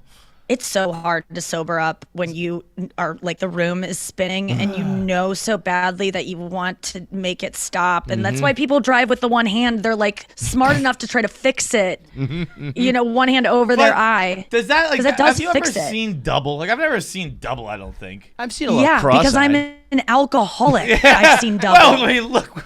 I don't know if I'm going to let myself off that easily. I think I might be on the bus with you. But there's a lot of people that don't, everyone wants to go, oh, I don't have a problem drinking because I don't black out. I never blacked out, or I never got dizzy. I never fell and stuff. It affects people in different ways. It almost sucks sometimes when people can tolerate alcohol a lot more than someone else because it takes you longer to start seeing the negative effects. And usually it's so long that it's making your brain like Worse, wet brain. Like people get the R word went from drinking over many, many years every night of their life. And, that was me. I was on the way to that. Right. I don't want to say who we're talking about, but yeah, Feitelberg in the room. Feitelberg in the room is such a you mean get, thing. No, you get stupider if you. But there's long-term effects that will show up. Like no one's immune to it. But I used to black out. Did you guys black out? Do you black out when you drink? Not regularly, but I definitely. But that's it can, the thing. It can happen, Gray out? Sure. I would. Yeah, we'll call it brown out sometimes. I would drink enough though that I should have. I think. I just think that was something that like didn't really like. I don't pee the bed. I would be like hammered, but I just like don't pee the bed, and I don't really fully black out. I would definitely lose details, but. When you drink, though, do you get to the point where you feel like out of control and then you look back and you are like, oh, I did things that were stupid? Like, do you regret your behavior when you drink, Kevin? Me and Kevin are both actually in the same boat here with the exact opposite. I just get very quiet. I am not like the guy who's going to jump on a bar or get in a fight or like. That's a scary kind of drunk. I The don't only like, time. I don't want to fuck. Like I don't talk to people. What makes you want to do it then? Because I have fun until that point, until I have too much. It's not a thing that happens too regularly. much makes you shut down. Yeah, that's good though. Yeah, that your body is like, you might say something dumb. Why don't we go in the corner and just be quiet? I think that's why we're not trusting of people who have never at least tried alcohol, because then you're like, I'm scared of what will come out of me. I know it's going to come out of me. I've seen it too It's of come out myself, plenty of and times. listen. And people always go. I've been dating a little bit here and there, and I was kind of getting to know this guy that he could only make a move on me or kind of touch me or like be romantic at all with me because we were friends when he was drinking. And it was just like, I didn't judge him because I'm like, oh, I can't wait till we're in a relationship and he has one drink and he's like all over. That'll be fun. Yeah. But like, I can't have a relationship start that way if this guy, the first time he tried to kiss me, I was like, even though I'm like dying to kiss this guy, I was like, no, because he was wasted. And I go, try it when you're sober. Like, do that when you're sober. But he didn't even, I don't think, remembered me saying that. Oh, all right. So he's like hammered. Yeah, he was really, really drunk. Because if you need like a little liquid courage, that's one thing. But if you need to be like blacked out. No, it wasn't like one drink. This guy was very drunk. And I wasn't judging it. It was like at a party. I signed on to it. It was like 6 a.m.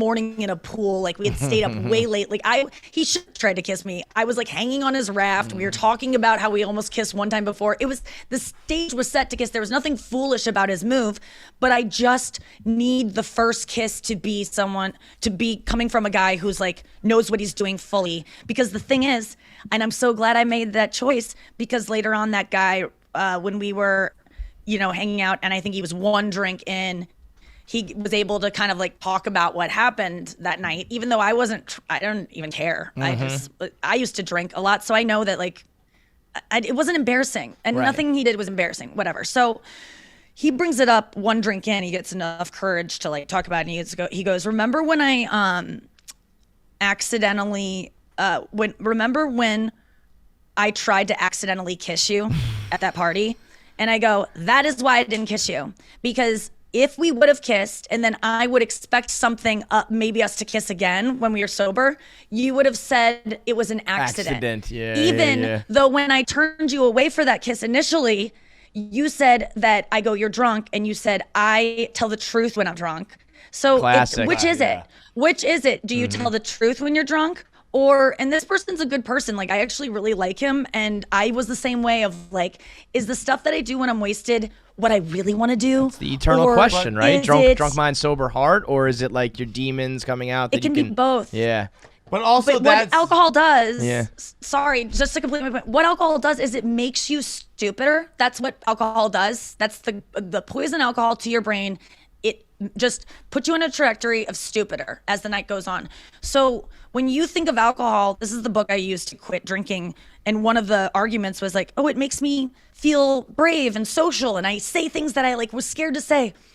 It only does that because it makes you dumber. Like you have anxieties about not saying things and not doing things because it's protecting you from dying. It's like your body protecting you from dying is like you get nerves, so then you don't do that thing that might be detrimental. Sometimes we have too much of that, but alcohol's not. What it does is it just makes you stupider. It doesn't make you suddenly like brave. It makes you like an idiot. Some people that a firefighter could run into a building or no, I saw this video on Reddit of a guy running into a burning building. The firefighter is screaming at him, dude, what are you doing? What are you doing? And he's saving his dog. Now, if that guy would have died, he would have been an idiot. But because he was running into a burning building and got the dog, he's a hero. So which is it? It was stupid of him. So kissing you is like running into the burning building to grab the dog. Yes, it's stupid. But it is true. It's I don't know what I'm in that. I'm the fire. You're the burning. Yeah, you're the burning house. I think it's like it's good if you think of it as like brave. If you made the move and you told the person you like them and whatever. But it's also like you also might be the asshole at the Christmas party who's drunk and mouths off to the boss. It's like sometimes it's good to not say certain things. I've said wild things that I do not stand behind. I've said I've loved people I didn't love that I literally hated. I've said the opposite of how I felt. A lot of times when I get blackout, and it's humiliating to see the things I've texted and said. But then there are some times that I've said what I really wanted to say. However, in the sober light of day, I am humiliated that I told that person that thing. And maybe we like hooked up and kissed, but I'm not ready to be on that level with that person yet because I'm not. Right. It And then takes your sober time. self it takes would intimacy. It takes hanging out more. It doesn't take one night of drinking where you force this thing that now suddenly the next time I see this guy, he's going to think we should kiss. But I have to be drunk the next time I see him then. Oh God. And then it creates this thing anxiety, of, I mean, all my relationships were me trying to get drunk so that I could suck their penis. I have Drunk all enough these that things that when was I'm a good sober idea to too, be. though. Yeah, that's true. So I've kissed and hooked up with people who I didn't want to when I was just sober. But that's because you're a huge pushover and you'll just get bullied into things. It's horny enough. Well, yeah, the horny No. is a factor. Oh, well, that might be it. I've had someone you're like unbuttoning my people-pleasing. pants, stone sober at like noon on a Sunday, going, "This is fucking dumb." Like just Why? But why are you doing it? Because you want a nut, right? No, I not him. I don't. He's really like he's one Tell of the me rare why, guys. then. I don't want to offend her. John Okay, will. John, yeah, he is I desperately love this. like. Me and you are so the same. Oh my God, I've never met a guy that feels that way. And But he's about it's that, really like refreshing. sex. He's about that with everything, where it's just like I don't want to be in an awkward situation, and I don't want to like hurt your feelings or make you feel Yes. awkward. And So it's not and like I John, will I'm the feel same awkward way. for you. I will Dude, put it on me. I will not be in a room. It's part of my act right now. I won't be in a room alone with a guy unless I've already resolved like hooking up with him, Right. and like sucking his dick because I know that Specifically that's what sucking his dick. We're expect. talking about blowing the guy. Yeah. So like honestly, I won't kiss a guy. Let me just take the room thing out of it. That's kind of an exaggeration, but I won't kiss a guy unless I'm pretty sure I would suck his dick. Not Yeah. that I'm going to right then, but I have to be sure that I would at least do that because I feel this need that if I kiss someone, I'm going to owe them the thing that's next, which is to get them to come, and blowjobs are the fastest way to do that. That don't invade my body as much as the other ones. That's crazy to me. And so, because I don't want that guy to be disappointed in me and then to maybe get offended and go, you don't want to suck you want to break up with me? Well, fuck you. I was only dating you to be nice. You're not even that hot, blah, blah, blah, or something like that. Like, I'm so scared of the rejection that would follow that. Even when I tell the stories, I'm not like, it almost sounds like pressured. I am pressured, but it's just by me. Like I never like put anything on them. I don't put it on the guys either. Yeah, I'm like, sometimes the guys do pressure you, and then that's when I go, what the fuck? And I'm easily can leave. And I've always been, but John, like, I really challenge you to next time you don't want to do something.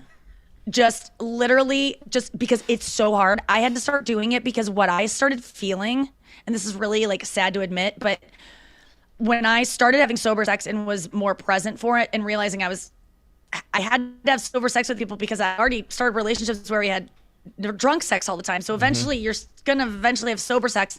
And I hated it. I was like, I'm not attracted to this person.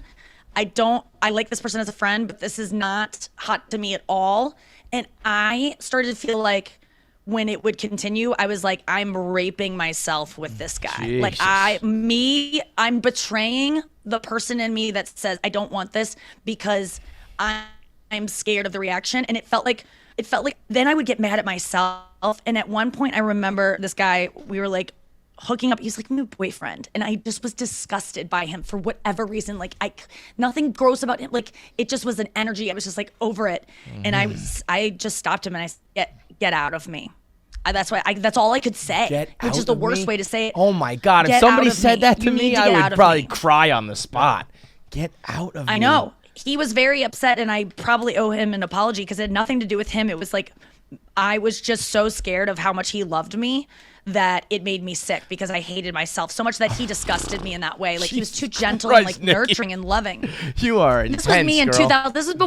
This was like a week before I quit drinking, actually, that happened. That was one of the last straws. And that makes so sense. Yeah. It was 10 years ago. I mean, I don't feel that now. I'm much better about it, but what I do still struggle with, because even though I know I've stopped so many guys in the middle of things being like, you need to leave. This is not, you're not doing enough for me to even consider blowing you. And you keep going to this blowjob. Wait, that why? You haven't even touched my pussy. Why would I ever suck your dick? Like, you have no idea. Like, that offends me. That's when I get mad and I can stand up for myself. But John, like, just be like, you don't have to lie, but just be like, listen, I'm just really in my head right now, and it's just not working for me. It has nothing to do with you. And Yeah, like, do that, John. If she takes it personally, it's her fault, because the truth is, it has nothing to do with her. Nikki, you know what happens next once I fucking say that? Gay Reddit threads all over the place. I get it. But let's just say we're getting ahead of it right now. Right, like we know where it will come from if that does happen. If girls say, "Oh my God, I hooked up with them," and then you do run that risk of girls being so their egos being so bruised that they can attack you and call you gay. I've done it for guys that don't like me. I go, "Oh, he's gay. He must be gay if he doesn't want this." Like that's not even your problem either. It's such a low, that was low just a joke. I wouldn't care at all. No, it's not a joke. It's serious. Like girls That's do feel that so way when lazy. they get rejected. When they do like, oh, you have a small penis or you're gay. It's like, oh boy, we're going. It's And actually honestly- it reminds Taylor back when she was problematic had that line. She goes, "You'll tell my friends I'm obsessive and crazy. That's fine. I'll tell mine you're gay." Ooh, Taylor. Yep. I didn't know she said that. Yeah, That's surprising. well, Wow. that was Taylor 10 years ago. Right, everybody grows and I would say evolves. even more. She probably wouldn't write that lyric now. No, I feel fucking the way. same way. Taylor's changed my perspective of relationships. I love writing. Like I'm trying to become a singer-songwriter right now. Like it's my new like secret mission I'm like obsessed with it because I just realized like that's what I wanted to do the whole time. I just was like got shamed about being a bad singer when I was in high school, and so I just like was like, ugh, I guess I'll talk for a living, and it's worked out. But now I always related to her in the sense that like, oh, I would talk about ex-boyfriends on stage. Guys don't even want to date me because no celebrities who value their privacy would ever consider dating me. I was thinking about like, oh my God, maybe I'll date a celebrity someday. I'm like, none of them would because they all are hiding parts of themselves that they wouldn't want me blabbing about on my next special. And then I realized that Taylor Swift, she wrote a whole album with scathing songs that have nothing to do with the relationship she's in now. They're based on, romance novels she was reading or her friends' lives. You can still create things and talk shit about guys on stage in a different way and not ever say anything bad about the person you love. So like, I'm looking for the relationship that is going to be my Joseph Alwyn, where I keep it private and I don't put it all over Instagram and it's just for me. And it's not to get validation that I'm like cool or that I have a boyfriend and that I don't ever say anything mean about. And I only like lift them up and make them feel like good and safe, because I just never even knew that kind of like love existed. And now I've had a sense of it recently. And I'm like, oh shit. Like I'm gonna Taylor Swift eventually. Well, see, I think that kind of love is like it's like I think of it as like bromance, like guy love. Like we're the meanest to each other. I'm like, and I'm not mean, right? Like I'm saying it's out of love, but like I'm busting your balls, and those are the most healthy relationships I've been in. I'll talk about my husband and what he does with his toothbrush or something, but in terms of being like, I always know when a comedian is going to get divorced because of how they talk about their spouse and their act. I've seen it. I've predicted, I think, 3 or 4 where I go, you can't come back from that. Yeah. He just said something about his wife that was so hateful, like had hate in it, disdain. It makes sense because that's where you work that stuff out. You can do it a little bit more metaphorically and obtusely in songs, but in comedy, on The Tonight Show, you're saying that you wish your wife would have drowned on that trip or what, yeah. I know it's this was funny, a huge but that's problem not worth it. when I was married. Like all the jokes and the shit I would talk on the podcast were like relationship shit. Like it was almost hacky, to be honest. It was very like, but it was why it was relatable, because every other couple that had like a tough relationship was like, oh, I can relate to that. It was never like specific things, but I don't know, it didn't fly at home and she wasn't happy about it, so like that was that. But people have different boundaries with it. Yeah, right. It's like it doesn't matter. I will like not. I used to take out my anger on men on stage in ways that were vicious and that I wanted them to hear it and feel really sad and like hurt them because they had hurt me. See, I don't think I've told some stories that upset exes. I've never told a story about a current girlfriend that was, I don't think me, and that's obviously my personal opinion, but I don't think I've told, I think usually I kind of tell like funny, cute things, but I've told old, I feel like it's fair game once it's an old story. But also there's a difference between if you, like you said that they hurt you, right? Or does that mean that like they hurt your feelings and broke your heart because they just wanted to break up and move on, or they like did something shitty? Because I think that's a difference. If it's just like, yo, listen, this isn't working, and I break up with you, and then you're like, I'm going to murder you on stage. It was the first one, but it was done really sloppily, and it happened on a dime where it was like it just changed overnight without any explanation. However, that's okay. Like, you can't help how you feel. I couldn't help that suddenly my boyfriend was disgusting to me, and I said, get out of me. Like, you can't help if you suddenly have no feelings for me. And I used to take that so personally and be like, he could have controlled this. And it's like, you can't. And so I used to be so hurt by that. And so, and the real reason I would go after them in my act and be vicious is because I wasn't actually being able to express my feelings to them and what it was, which was like, I feel less than, I feel rejected, I feel like I'm not as good as other girls, I feel dirty, I feel gross, I feel old, I feel ugly, I feel fat, whatever. And I'm using this my anger at you to mask all those feelings, because what you just did validated to me in my twisted mind. So now you're the reason I am like, you're my only issue. If you wouldn't have done that, you fucked up my life, and now you're gonna pay, and you can't even understand my pain. So I'm gonna try to just do it back to you. I'm just gonna hurt you because you don't even have the ability to understand it. And some guys don't. Some of these circumstances, I could have told these guys, listen, this is how you made me feel, and handle it in a way that was like, tried to get them to empathize, because I just would want guys to go, I know that what I did really hurt you. Like, that's all I kind of wanted. Right. And just maybe I could have gotten that from some of them, and maybe not from some of them, because some people aren't capable of feeling empathy for others. But still, that's on me. It's not on them. Like, I can't do this blame. I can still make fun of guys because it's funny, but no more of like, I want to ruin your life and actually make you. I don't want to do anything that makes someone feel bad ever. Okay, I misunderstood, because the stories I tell, I'm the butt of the joke. It's never her. It's like. I used to make them. It's you beat me up in my own bed and then threw my own clothes out the window trying to kick me out of my apartment. That's a funny story. I know, but you're revealing that someone is a little bit psychotic. Yeah, you're not the butt of that joke. That's a way to illustrate that. You're not the butt of that joke. She is. No, listen, and that's not making fun of her. That's just saying facts. You're like the loser it happened to, but I'm sitting there going, oh, that chick's a fucking crazy bitch.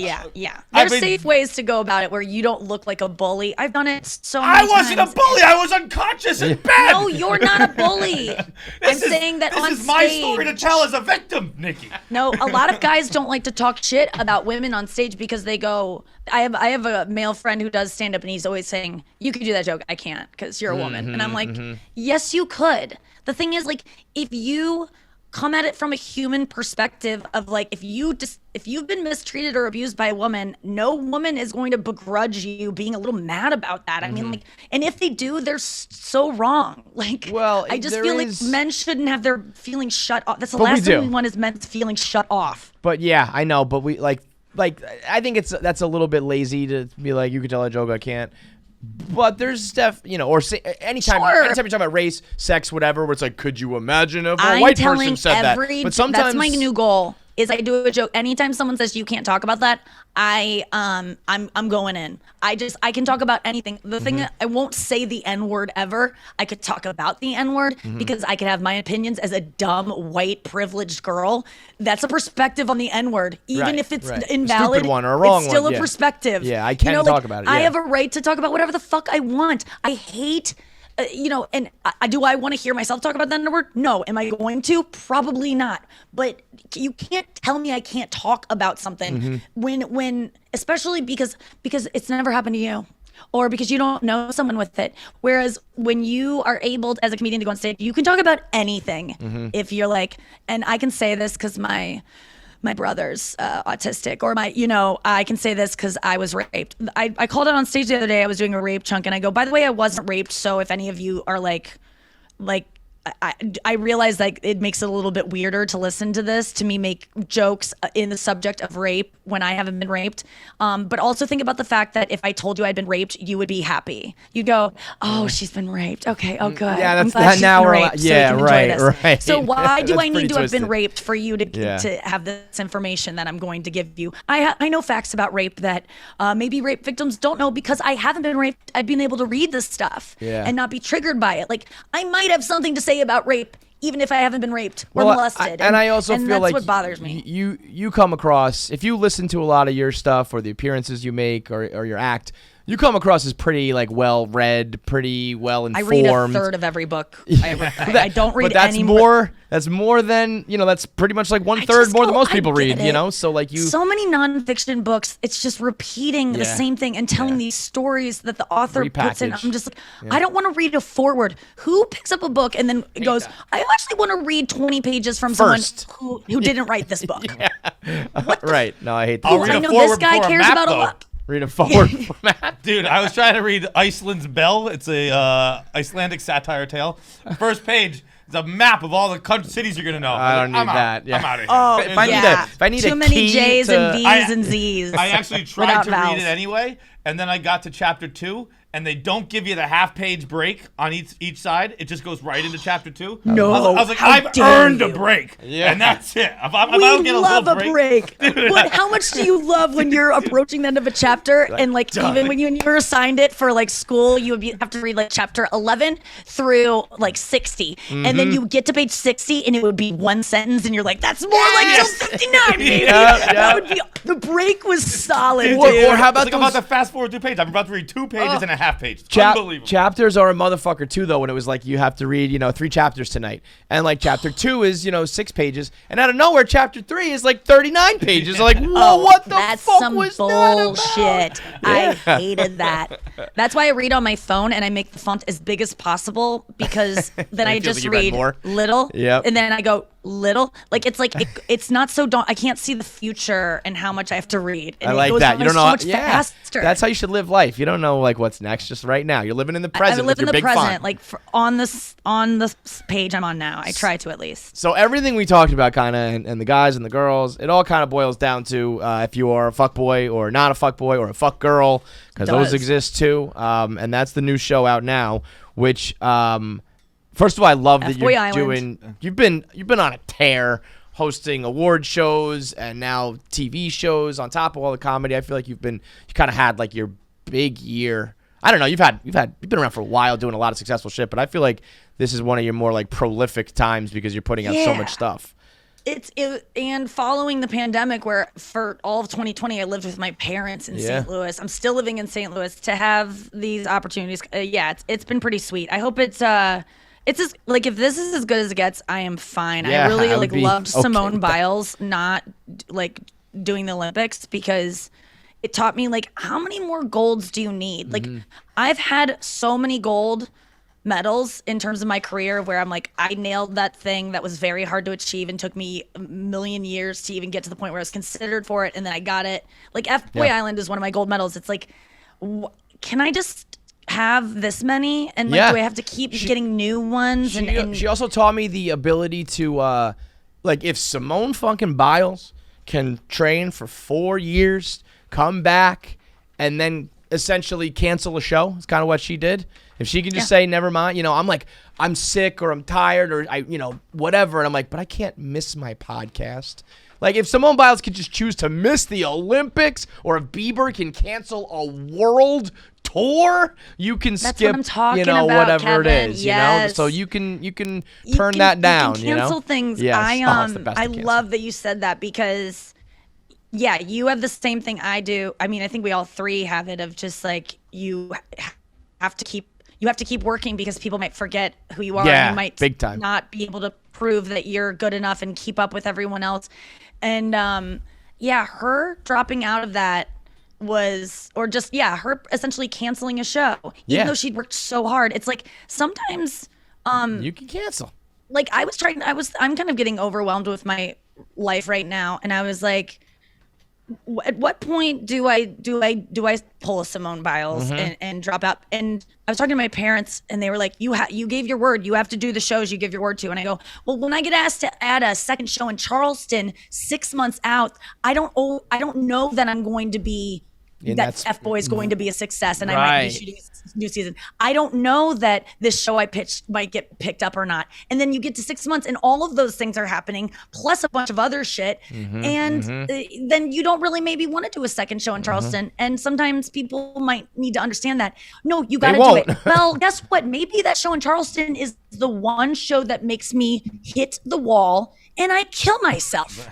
Well, I think my whole tour might get canceled if I'm that dead. Happens. Yeah, I think everyone might not make money off me anymore if I kill myself. Well, that's the other thing too, is the people who are sometimes the people who are telling you got to keep going, not your parents, but you got managers or whatever. Those are people that are lining their pockets because you're my parents care what my agents think. My parents care about me being a good capitalist and and woman of my word.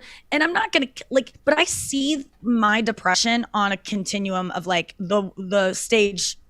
The last stage is killing yourself. I'm somewhere on it. I've got the Bourdain. You're on that chapter. You're almost on that chapter of the book. I'm not gonna finish this book, but I have that disease that can kill you that way if you don't take care of yourself. And I don't think people seem to really understand that. And I don't even understand it sometimes. But that's not to say I've had suicidal ideations. I have gotten medicated for them, and I'm on top of them. They don't even they don't come up for me unless I'm sleepless and not taking my meds. But they do come up, and I've never planned it. I have a joke in my act that I don't think I'll ever kill myself because I'd have to clean my room first because I'd be too embarrassed. The EMTs find would you be in a pile of laundry. And, yes, I'd be too embarrassed, and I wouldn't want my mom to throw out my trash can and see how many protein bars I might have eaten on the toilet. You know what I mean? It's just too indicative of a sad That's life. why So you got to to have a friend though. I think we kind of had it friend more. clean up for you. Yeah, that. I think we had it more if a me home ideas intruder for ever. how my suicide can maybe It's I'm gonna make actually- it easier for The you. whole thing was run. just how I framed Kevin for my murder. But show up and get rid of any sex toys or clear my internet browsing history or oh my god, that whatever. stuff. That's why I talk about it so much. I'm like, if I tragically die and you find the box under my bed, you've already heard about this thing. You knew it was coming. Yeah, we know the kink.com. We know Should've which had a by the hazmat way, suit on. we got a message from Astuli saying the San Francisco Armory is available for lease right now. So oh no. Imagine, how about you do a show on your tour at the Armory, the Kink Armory. Oh my god. Imagine. I would make I'm really I just did be Jason cool. Ellis's podcast, and he pays someone to dominate him, a woman to beat him up and shit. I don't know what he exactly does, but he's he'll a beat him wild up. one. Yeah.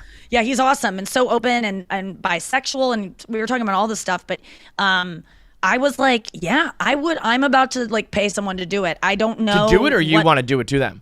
No, I don't want to do it. I want to be not beat up, but I want things done to me. And I literally look at it like a tennis partner. It might be something that I want that I don't even want my husband to do because it's so not sexual, and I don't even want the guy that does it. It could be a girl, it could be a guy. I don't even care. I want them to wear a mask. I don't want to see them. So it's almost like someone you're just getting a job done, and has nothing. I don't want them to come. So I might pay someone to do it. I don't want them to come. Wait, let me ask you to go back to the original part of this conversation. Why is it so?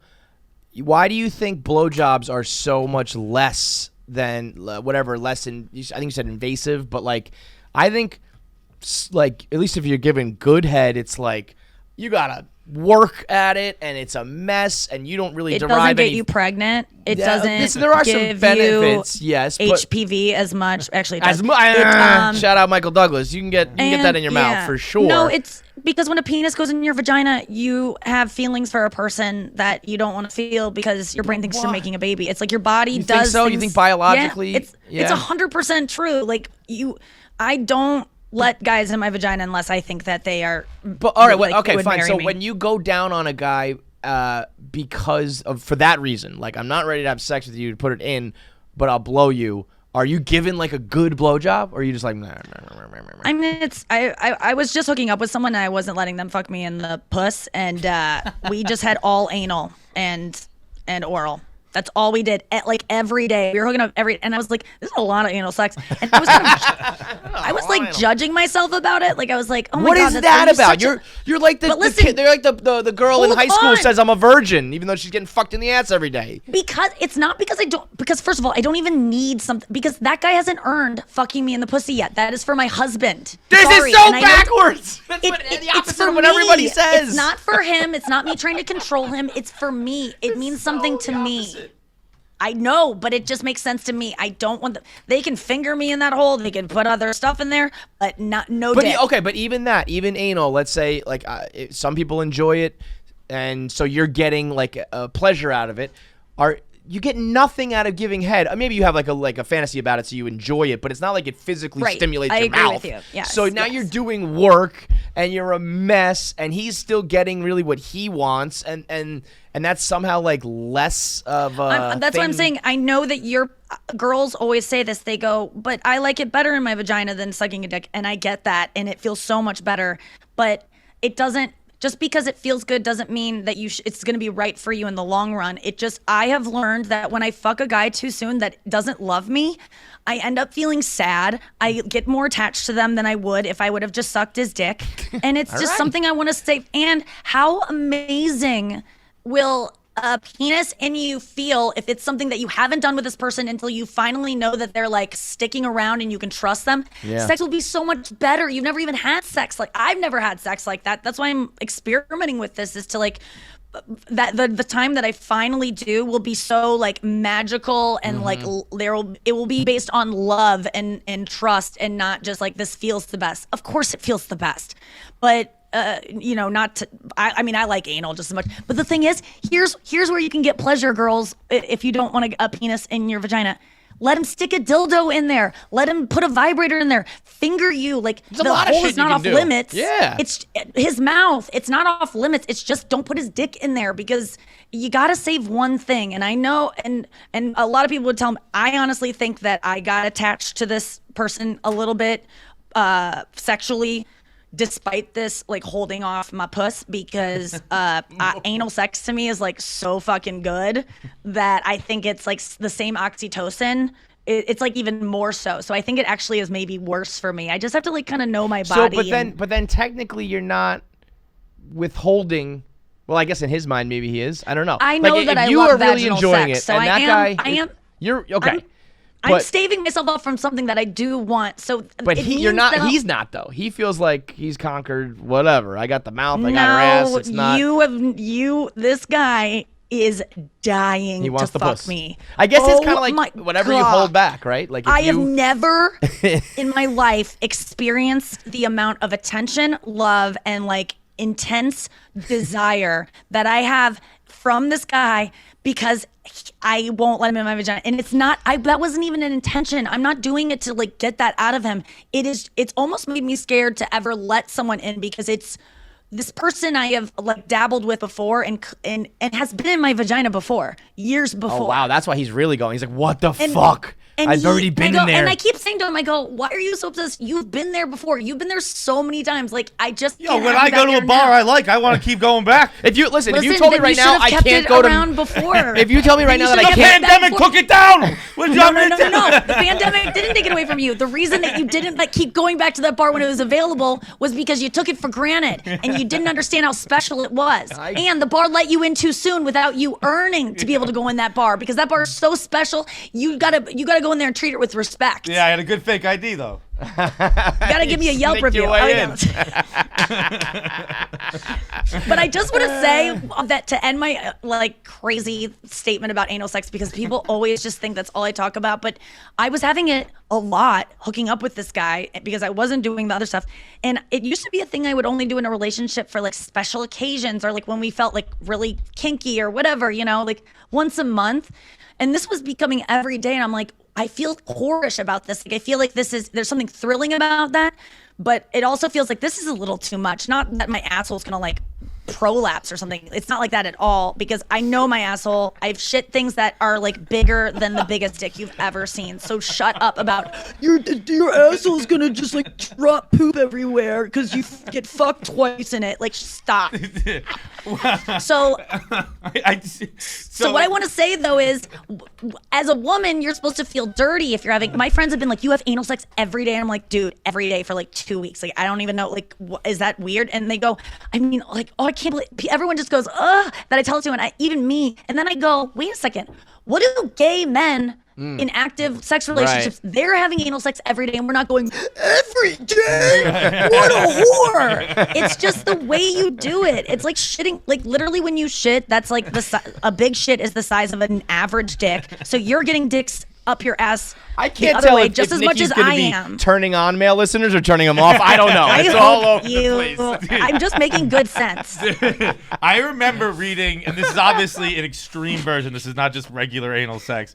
I fucking forget her name, but it was an anal porn star, and she just very casually was like, "Look, I know I'm gonna wear a diaper when I'm 55," and I was like, boy. No, there are definitely girls that you see are in the prolapse world where that's like a talent That's that too they much can gape for me, and man. When I see the prolapse, it's like when people gauge their ear holes. I'm like, Yeah. that doesn't come back. What are you doing? This is a trend that can only help you for a couple of years. The You better gauge be comes getting back. paid. There's a surgery for it. Janice Griffith have it. If we're still talking porn stars, but the Oh, really? For your asshole, you can get surgery? to tighten it up? No. I mean the gauge in the ears. For earlobe. Yes, there is. But like, why do that in the first place? It's like, I always thought that was so weird. But yeah, there are girls in porn. I've been, because I watch a lot of anal porn. Sometimes you get one where they like prolapse and like push it out and then suck it in, and you're like, wait, they're trying to do this. This isn't because you've heard about it when it's a mistake and like they have to do that. But these are girls that are getting huge things stuffed out their ass. They're like getting pounded. I mean, that's not something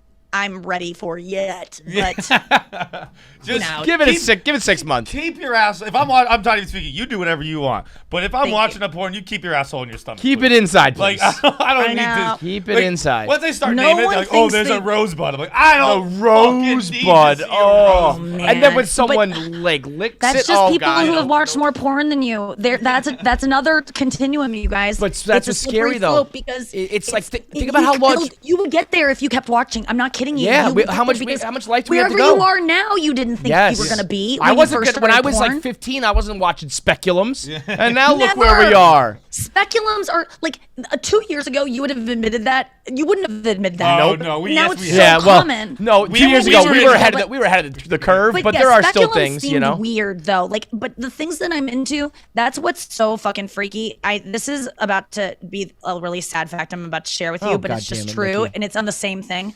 So, okay, I'm like obsessed with I almost said I'm obsessed with child porn, but I'm obsessed with learning about child sexual abuse because I just have nieces, nephews, and I think maybe something must have happened to me as a child. Yeah, or something. I've heard you say this before. I'm just like obsessed with it, right? So I know all the facts, and it's fucking disturbing. So this is the interesting thing that no one knows. So and I learned this from Sam Harris's podcast, Making Sense. There's an episode called "The Worst Epidemic," and it tells you everything you need to know about this because no one's talking about it, so everyone just thinks it's a problem, but has no idea how big. So I believe that something like the statistic is like 1 in 10% of Americans on average are consuming child sex abuse images on a regular basis. All right. God damn it. Now that does not mean that's how many people are watching this stuff in the dark web. That does not mean that those people are pedophiles. A lot of people that do consume child sex abuse images are pedophiles, of course. They're seeking it out. They knew they were pedophiles from puberty. That's when pedophiles know. It's not something that happens later. But a massive amount of the people that consume, the 10% I'm talking about, that consume child sex abuse images regularly are just guys, generally, who are into extreme porn. And the most extreme thing is that.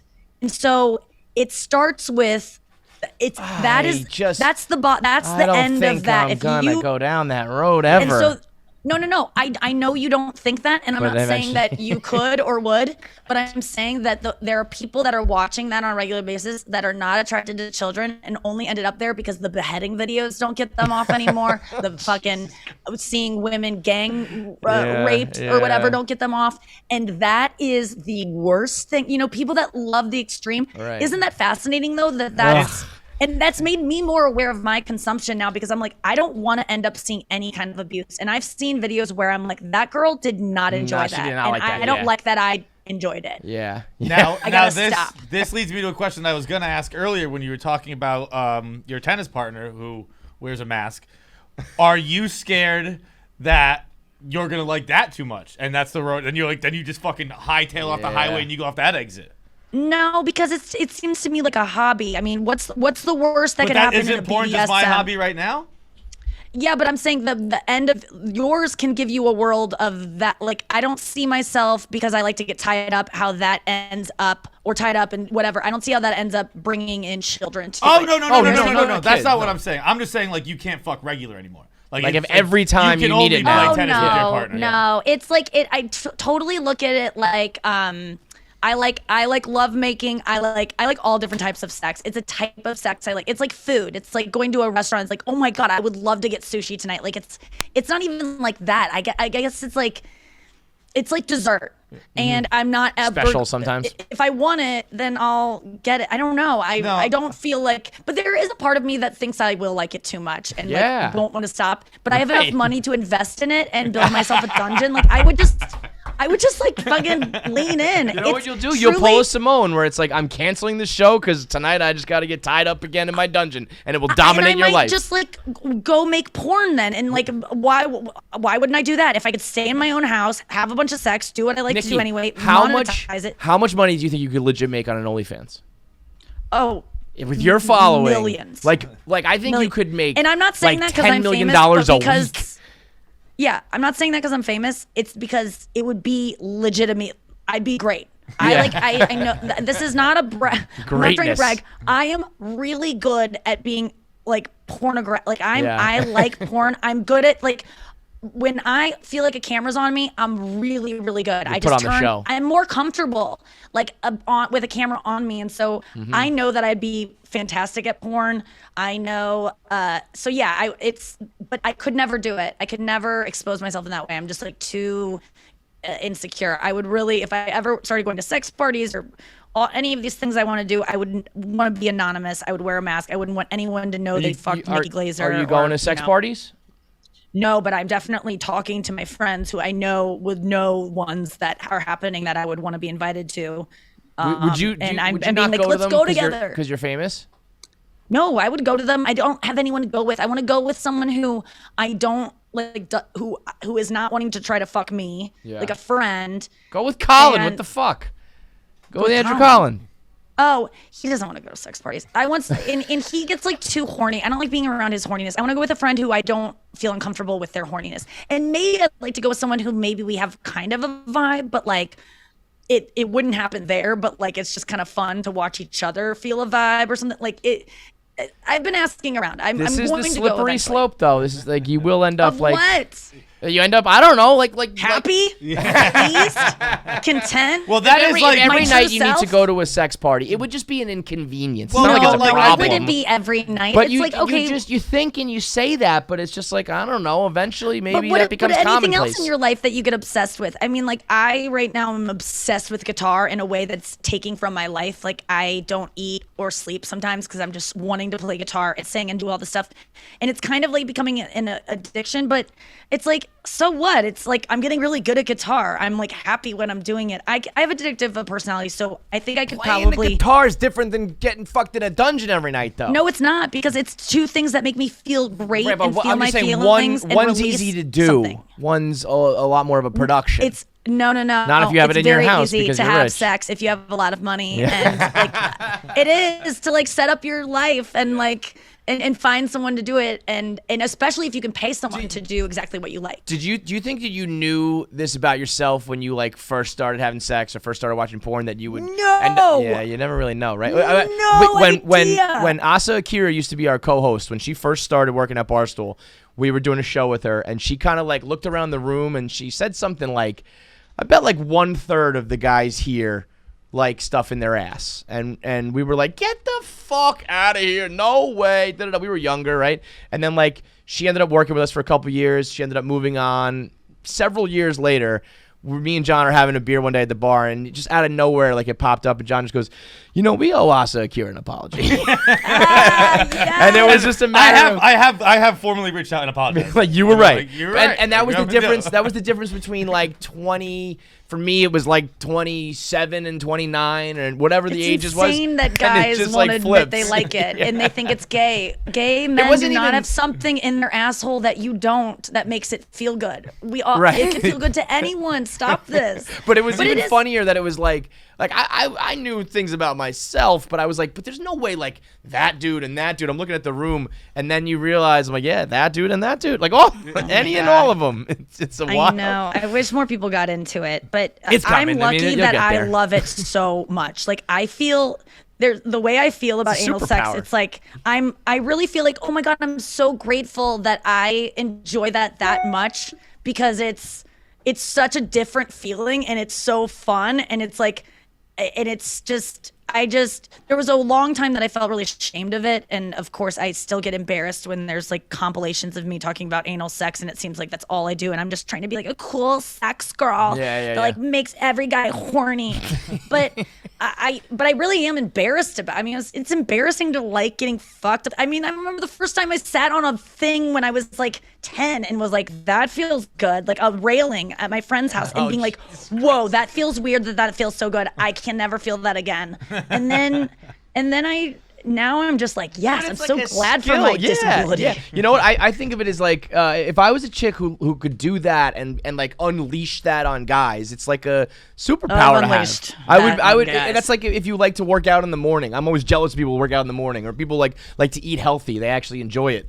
It's like, this is a special thing that nobody else can handle. I can do that, no problem. Yeah, I like salads. I would say that about myself. Right. Like, I mean, anal and liking salads have to, those things, you know, they're at odds. So I've been eating a lot less salads.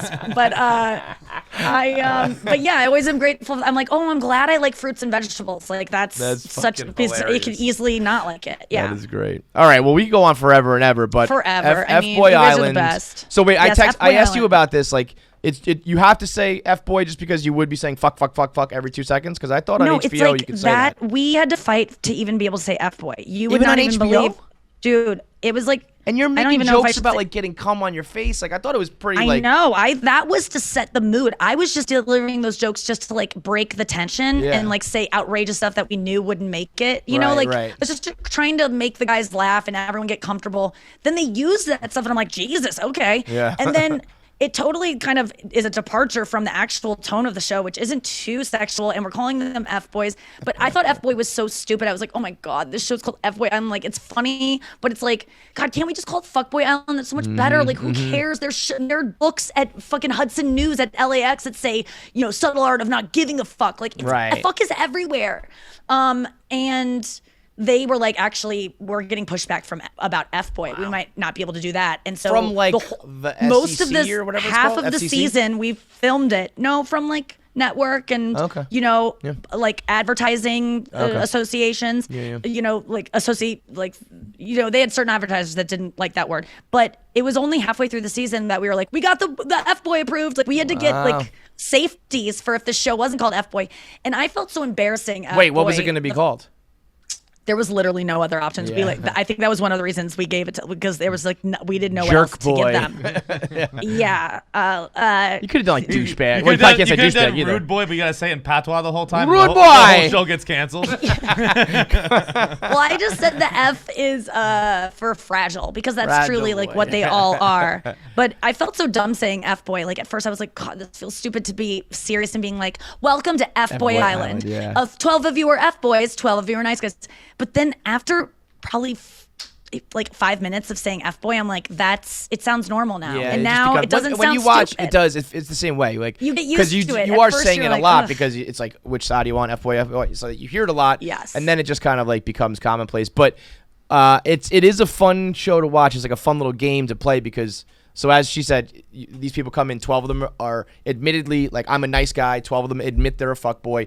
But you the way, don't know. nice guy does have negative connotations now. Oh yeah. Well, I think that's what's interesting about this The is nice you see guy which is the side guy of who it. he's nice until you reject him, and then he says, "You goddamn fucking bitch." and That's that kind some of stuff. promising young Yep. woman shit. That's like the premise of that. That can definitely happen. And nice guys are a lot Right, of exactly. yes, that where I'm scared of a lot of nice guys Yeah. rage that I see percolating. Like I'm like, But yeah. that's the what's thing. fun like, about these the guys show, are though, only is nice guys because they told us they were. Well, that's also we're taking their word, so they could Mhm. be F boys, but I didn't do it, but I feel like they were, vetted appropriately to figure out if they were really really were, yeah. they lie to women or they don't lie to women. But we only took their word for it. There's no lie detector test or real test, so It's fun to guess though. So like when but nice guys- when they reveal it, it's like I'm Yeah, watching the whole it's so time. I'm fun. like, that dude's definitely a fuck boy. Yes. And And- I and think it- I've been right so far on. I've only seen a couple episodes. Every We're Thursday gonna get 3 you. come out, right? I got got. did you? A lot, So you dude. didn't I know got until- because I got when I knew it was an F boy. Like it was just so certain, Mhm. and I still thought he was gonna like be different. Like Mhm, I love F boy. I'm definitely someone who goes for F boys through and through. And it really is not. There's no gray area. You either are, or you aren't. You either lie to women or you don't, or and you work on yourself and you like want to get better, or you don't. It's like it's either or. Right. And all these guys on the show. I mean, I gave the girls advice that I regret now because I thought these guys. I was like, It there's was no way that satisfying. guy can fake cry. It- like I go, he's not that if good of you an can- actor. If you can fake cry, then you're. I go, I saw that guy crazy. cry. He does love you. Like Yeah, I was, yeah. I'm paraphrasing, but I was in the end very tricked by great. these guys. And it's made me, and I've gotten really, I got tricked by an F-boy recently in real in life? the spring Yeah. in real life. And It's fun when you watch though, like the first couple episodes at least. One of the girls kicked off guys that I was like, that's a nice guy, and then he admits it, and she's like, fuck, like I read it out one of the good ones, and it's so satisfying sometimes to watch. So it's like like a reality show, but a game within it where you're like well, making because they're predictions. fighting, they're not as attracted to the nice guys because no one is. We like the F boys because they're exciting. We want to win their affection. They're not giving it to us enough. The nice guys are like ready to commit. There's no fun in that. So they're honestly fighting what they're actually attracted to versus what they feel like they should go for. And sometimes that's my biggest issue. I wish I was attracted to nice guys, but you can't help who you're attracted to. You just got to work on yourself until you actually eventually are. If I was think. on this island, I would have won in 10 minutes. I'd have just rifled through everyone's fucking luggage, found out who brought sizes for the boy shirts. You're a fuck boy. F boys, see you You later. got a Barstool hat, you're out. All right, well, so every Thursday through New episodes, yep. FBOY Island, baby. And it's I 3 got the Nikki episodes Glaser out each time. podcast, 4 days a week. Oh boy, you're doing work, girl. Dude, they didn't even ask me to do 4 days a week. You just said- I'm getting paid the same as if I would have done 1 hour, and I'm doing an hour and a half a day. I don't know what's wrong with me. I got a stand-up tour. I'm crazy. doing a You're doing 55 literally 10 times the ask. That's nuts. Yeah, 10 times the ask. And I'm doing a stand-up tour now. It's like 50 plus cities until I die. And All of this while just constantly getting fucked in the ass. It's unbelievable. I mean, Nikki Glaser, it was ladies and pretty gentlemen. good there for a while. She's a hero. All right, thanks, Nikki. We appreciate it. She had it all. Thank you, Nikki. Later, girl. Bye. Thank you. All right, big shout out to Nikki Glaser. I mean, yeah, the girl just loves to. She loves getting fucked in her ass. Loves Love butt it. sex, man. She loves butt sex, and she really is. Though I kind of mentioned it on the show, but she's absolutely killing the game, man. From TV hosting jobs to like hosting award shows, she was hanging out with Usher. She's got She's sneaky one of those famous people on the planet.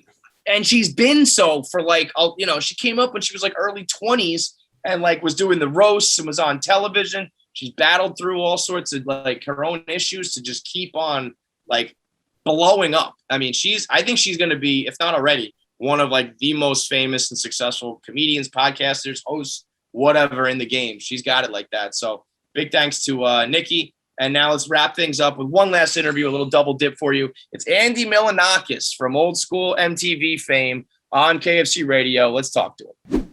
Yo, what's up, dude? It's cooking, man. doing? How are you, bro? Chilling. Looking fly as always, man. What's going on, man? Things are good? Yeah. I'm chilling, man. I'm chilling. I'm in Greece right now, where my dad's from. Right. You got family out there? Are you out there frequently? I come usually every year, but this year, because it was my first time in a while to get to travel because of the pandemic, instead of like a month, I'm out here for 3 months just to kind of make up for lost time to get the fuck out of Okay.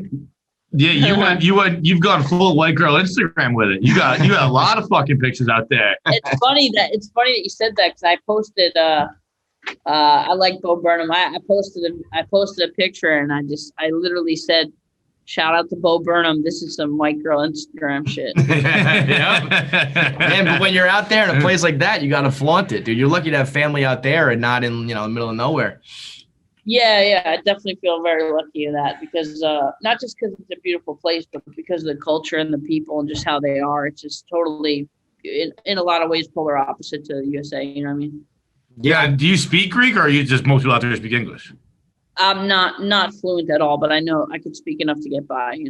Get around. I mean, minus the last name, which obviously jumps out. I don't think many people would look at you and think Greek. Yeah, maybe not. I don't know. So yesterday we saw it was MTV's 40th anniversary. They decided to just run with 24 hours of ridiculousness. Literally nothing else aired except for ridiculousness, which is their bread and butter. I wouldn't have mind sneaking a couple episodes of the Andy Milonakis Show in there. I feel like that was part of their like, history, if you ask me. Yeah, they don't care about history though. They just care about money. Yeah, that's facts. I actually also can't really fault them for that. If you offer me. But if you're gonna do like a big anniversary or some shit, it's like, I don't know. Why even call it out if you're just gonna be like, and we're gonna run regular shit. I didn't know that, but that's really fucking lame. But I mean, they got MTV has a lot of history. If you're gonna call out an anniversary, you might as well do some shit with it rather than just fucking 24 hours of Rob Dyrdek, Yeah, whatever. How was that run for you? Was that it's funny whenever I look back on these things, same thing with Jackass or some of the very memorable shows, I feel like they felt longer than they really were. It was 05 to 07, I think I read it was. I feel like that's, Mine was 04 to 07. Mine was 04 to 07. But it was totally dream come true shit, because it wasn't just getting cast on a show. I got to do my own weird humor. And Jimmy, because it was Jimmy that produced it, he gave me some cool tips, and he basically said, I don't care what the producers or the director or anything are, telling you. If you don't think it's funny, don't do it, and fight for it. So he kind of that's a dream come true. Yeah, he gave me a pass to kind of just, fight for what I thought was good and make changes on the fly. A lot of times we were shooting stuff and the sketches were they were thought out. We had props and shit to them. But all of a sudden I might think of an alternative ending that would just put a better punch on it. And and I fought for it sometimes to be yo, we got to do this as the ending. It's just way doper, Was there a lot of clashing? Because I feel like that was such weird humor at times that, from your point of view and your brain, you come up with it, you think it's hilarious. I could see some Hollywood suit who's used to sitcoms and regular comedy being what the fuck is this? So me and the director, Tom Stern, we got along, and he's a real oddball too. And we saw eye to eye with a lot of the humor in it. Sometimes I would bring stuff up in meetings that I would just be yo, I want this, I want that. I want to I want this prop for this bit because I think this would be better. And they'd be yo, we were supposed to talk about that stuff in the writers meeting. Not in this meeting. This meeting is not for that. And I would be I don't care what this media. I don't give a fuck. Yeah. It is now. How I want it. Right, And- right. And like, I wasn't like there fucking, splashing water in people's faces, being like, do what I say, it's my show. But I'm like, I see your point. This might not be the most opportune time to like make changes to props or ideas, but I don't care because I think it's gonna make it better, and I feel like you gotta just fucking deal with me on that. But it wasn't like always. It didn't always happen, but it happened sometimes. And even though it was like my first show, my first real thing, Kimmel gave me a lot of confidence to kind of fight for what I thought was good. Do you feel like you were a little bit ahead of your time with some of that, like that style of humor, that sense of humor? I feel like, now I see so much of that kind of wacky stuff on social media that's, a little outside the box, that at the time was, not many people, if anybody at all, was doing stuff like that. Now everybody got a TikTok or an Instagram or something that's doing similar type stuff. In some ways I do. I think what was ahead of the time more than the actual like oddball humor, because oddball humor and kind of strange shit has been around for a while, like people like Andy Kaufman and stuff like that, old school SNL, a lot of shit that I was inspired by. But I think the stuff that was ahead of its time more than just like the overall kind of sense of humor of everything was kind of like the transition and quick bits. The stuff that was like, 15, 30-second punchy comedy bits that now is so popular on like TikTok and before TikTok, Vine, I feel like we did a long time before all that. So, if I have to take any credit for short, punchy shit at an early time, it was probably that more than just like the overall, this is the oddball type of humor. And I was first, because I don't think I was, you know what I mean? Right. No, for sure. And then, I mean, to now still, I guess what, like 15, more than that years later, we're doing King Night and like doing, I mean, the cast in this has got some monster people alongside you. So I guess, you've done a good job about that longevity and transitioning into some major stuff as well. Yeah. I talked a little bit on some other interviews, but basically there was a time where I was actually going out and auditioning, like, every week. Just, it was kind of soul sucking. It was like, it was auditioning for a lot of shit that I didn't even think was good or that I didn't think I was right for. And it was kind of soul sucking, but, not being like, my dream is to be an actor. I'm going to be out there auditioning for, decades. Then, you can't expect, if you're not going to really push it and go for it full time, for shit just to fall in your lap, but when it does, it's nice. And when it does, also like King Night, it kind of inspires me to want to do more. Now I have a limit, right? I have a limit. Like, am I going to start going on cattle calls and go on every audition that I hate of shit that I don't really want to do? No, but it might have been enough of a flame under my ass to like seek out more stuff and audition more and try to do more. You had said that I saw a quote where you said like you regretted not going harder earlier on. Are you trying to make up for that? Or is that just like, this is just kind of where it's at? Not really. I don't know if I'll ever get to my full potential of like, I'm the new me. I wake up every day. I work on a fucking script. I go to an audition. I write a fucking song. I'm like, hey, don't fucking lose this opportunity. I don't know if I'll ever be like that. I would like to be more like that, but realistically, even if I could just push myself to, do 25% more than I normally do, I think good things will happen. And, I feel like a lot of stuff in life, like, yes, some shit I worked hard for, even though getting the show was kind of like a lot of luck involved. When we had the actual show, I've had a million regular jobs. Doing that show was harder than I've ever worked in my life on anything. So I do think I could be a hard worker. But motivation has always been a thing for me. When it's not like, here, you have a TV show, sink or swim, I'm going to swim. But the real test is to fucking swim when you're just like out there by yourself and trying to fucking get somewhere. Yeah, but I think in that quote too, where you said like I just wanted to enjoy life. Like you said, it was the hardest you worked. It was like I think there are so many people who just never stop to smell the roses. We're like, yeah, I had a great decade. I don't like I didn't work out. I was very successful, but also like I took time to enjoy my life. 100%. And if you told me I had to go either one way or the other, like be a fucking mega hard worker and start getting crazy acting jobs and be like on top of the world, and just be that workhorse and never kind of get to go on big trips and go travel around the world and do shit like that. Like I'd rather be where I am now.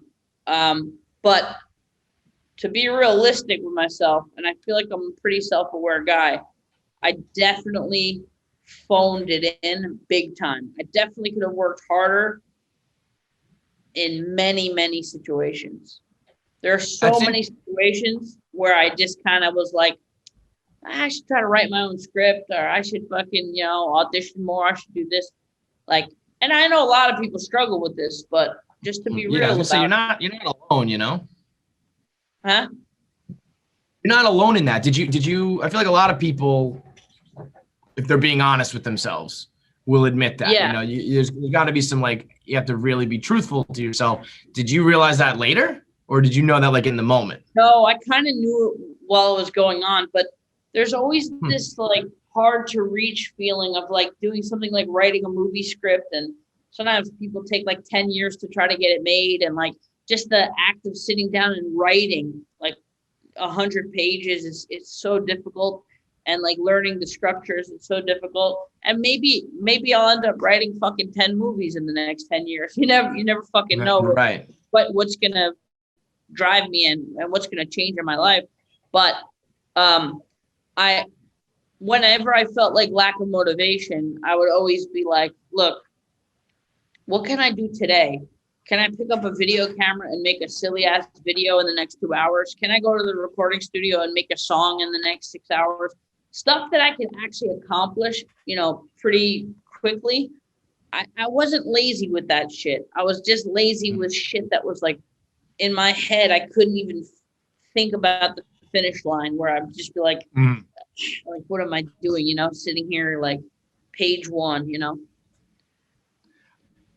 I feel like, do you think people are like surprised when they meet you or get to know you? Like, I feel like you're much just like more thoughtful, calmer, subdued. Like if you watch your material, you'd think that you'd be like kind of off the fucking walls, but you just seem to be like, yeah, it's my job. This is what I do. And, here are my goals. I'm trying to accomplish them. It doesn't seem like, the Andy Milonakis that people might expect they're going to get. Yeah. A lot of people expect me to be like a crazy drugged out kid who's just like fucking going around like snorting fucking rails of cocaine and just being like drunk and belligerent weirdo in the fucking corner. Like, who's that guy? Ugh. I like that that's people's perception of me. I like that I'm not what people expect me to be. You know what I mean? Yeah. And to me, it makes making that type of humor, that type of weird shit even more fun to me, because it's so, it comes from my brain, so it's part of me, but it's also not who I am. It's just some creative shit that I like to do. It doesn't really define my personality at all.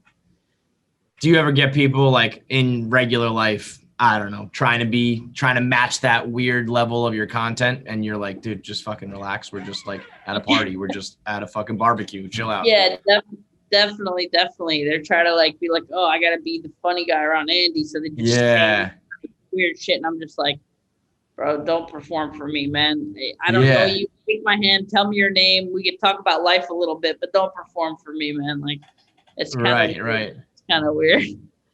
Has like your age and appearance and that whole thing, like when you were younger and people thought you were like a kid, has that been a benefit or a detriment as you get older in your career? No, not really. I mean, yeah, people talk about it a lot. So not to diss you guys, but like it's kind of, it gets annoying because it's like the one thing people always say to me. So I'm kind of like, yeah, I get it. I look young, but Other than that, I mean, yeah, I think it's, besides it being annoying when people when that's the one thing people say to me, overall, it's not really, it's probably more good than bad. I have a lot of friends that are like 28 and they're fucking. Oh yeah, that's what I mean. Like at some teenager. point it switches over where it's like, all right, maybe you used to crack some jokes. Now you wish you were me. They have fucking lines and crazy shit all over their face. Yeah, man. Right. I'm chilling. I got a question about Night King because I'm a big Matthew Gray Gluber fan. I love Criminal Minds, and I had heard a story. I know in this movie he plays a high priest in a witch's coven, and I had heard in Criminal Minds that he had written into his contract that he'd get a month off of October every year because he just loves Halloween so much. He just gets to celebrate that. Is that like? Does he talk about that extensively? It's one of the more fascinating things I've ever heard, where it's just like a CBS show is like, yeah, fine, you can just go for a month. And I don't know if it's really true what happened, but if you watch the show, he is written off for an extended period of time every year. That's really cute of him. He's a very, very interesting and creative guy, and it makes a lot of sense. And I've been friends with him even before we did this movie. He was the only person that I knew on the set because I became friends with him maybe 5 years before. We didn't hang out all the time or anything, but we we exchanged numbers. We liked each other's shit, and we became friends. And I remember on a Virgin America flight, I think we were going from LA to New York or something, and I saw him boarding the plane, and we already knew each other a little bit at that time. And I was like, "Hey, what's up, man?" He's like, "Oh shit, we're on the same plane." And then then I go to sit down, and he's sitting right next to me. We just happened to meet. And so not to do shit up, but this is part of the story. We had first class seats, right? Hey, I mean, it makes sense. It's like I hope so. No, this is important though, because the flight attendant walked by me, and she was just like, in Virgin America, they're a little bit more quirky, less like serious flight attendants. They were a little quirky. So she looked at me, she goes, "It must be nice," because she's always sitting in first class. And I go, "Well, you could take my place." And she goes, "Really? Maybe I will." And I thought she was just kind of joking, but I'm like, "All right." I go, "I'll help." She actually pulled me out of my seat, and she goes, "All right, you're going to be giving snacks to the passengers." And Matthew shot up. He was instantly envious of me, and he was like, "I want to do it too." He was like, "Fuck, man, you're getting to do this on an airplane. I got to be involved." So I went to the back of the plane, and people order the snacks through the touch screen. Yeah. And they just told me which seat went to where, and we would just hand it out different sandwiches and snacks to all the passengers for the flight. Dude, if I wake up from a nap on a plane, I order some peanuts, you guys show up, I'd be like, "What the fuck is going on right now, man?" I mean, how many times did you get that when you get that? That shit doesn't really happen. Flight attendants are not going to walk around and hand snacks to the passengers. I feel like it's illegal or something. I feel like that's breaking the rules of the airways. Where you're they're going to get fired if they let us do it, right? But they let us do it, and it was a cool little memorable thing that we got to do together. Bro, you guys bought first class tickets, ended up with a job. For real. And we loved it. We were happier. We got a couple questions here from a card game that we put out called Answer the Internet. It's just the weirdest, wildest, hypothetical type questions. So we'll hit you with a couple before you go. What is the fiercest animal that you think you could take in a fight? Fiercest animal. I think maybe not an orangutan, but maybe one of those little monkeys. Like a little spider monkey? Andy! Those little monkeys that fucking steal shit from all these villages in India and shit. They're the real dickish monkeys. Yeah, bro, that monkey will steal your life. It's trained to be a criminal, dude. It's gonna fucking rip your throat out and walk back with your heart in its hand. I'll kick that motherfucker in the head. His little fucking ping pong ball head, all and being all aggressive with people and shit. Those monkeys are fucking assholes. Yeah, they're assholes and they're tough as shit, dude. Well, this question, I'm like maybe a cat. That's like maybe I could get a cat, like a I didn't swan. want to go too crazy and say I'm gonna fucking kill a panther or anything. Yeah, I can't believe you first dropped an orangutan. Orangutan will beat your face in, Andy Milonakis. That's why I said a monkey, not an orangutan. Stop fucking mincing my words. If you were stuck inside any food, like a life-size bubble that you're stuck inside of any food, and you had to eat your way out of it, what would it be? Some chick from OnlyFans ass. You want to be stuck inside the asshole of an OnlyFans? All right, I don't have a problem with that one, man. Last one here. Would you rather have free strippers for life or free pizza for life? Free pizza because I can get free strippers easy.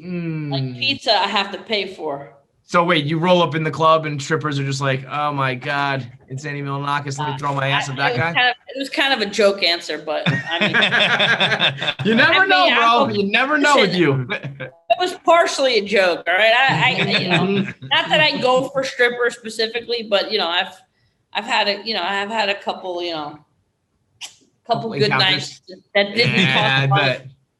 People be like, yeah, right, he pays for hookers. I'm like, only in Amsterdam. Because it's just like you go to Japan and you get sushi, you go to Amsterdam, it's just part of the culture. It's legal. When in Rome, man. When in Rome. All right, brother. Well, we appreciate the time. The movie is King Knight. Everybody go see it. And thanks a lot for doing it, man. Have a good one, all right? Peace. Nice meeting y'all. Later, brother. Nice to meet you, too. Later. You want the good news or the bad news? What do you want, the good news or the bad news? I always go good news first. All right, the good news is when we started this shit, only 10% of people watching our YouTube videos were subscribed. And now it's up to 40%. So that's almost like a 50-50 split. That's a 30% increase. A little math for you. That's the good news. Too much math for me, but it's good news. You know what the bad news is? That still means 60% of you motherfuckers aren't subscribed. It still means the majority. It's a good thing I asked first, because that would have been backwards. That'd have been terrible, yeah. Imagine if I was like, well, the good news is... It's good thing I fucking go good news first. 60% still just freeloading off of our videos. And guess what? It's YouTube. You're all freeloading. It's not really the only cost is to push the fucking button. Just push it. Push the button. Push it. Push it real good. Push it real good!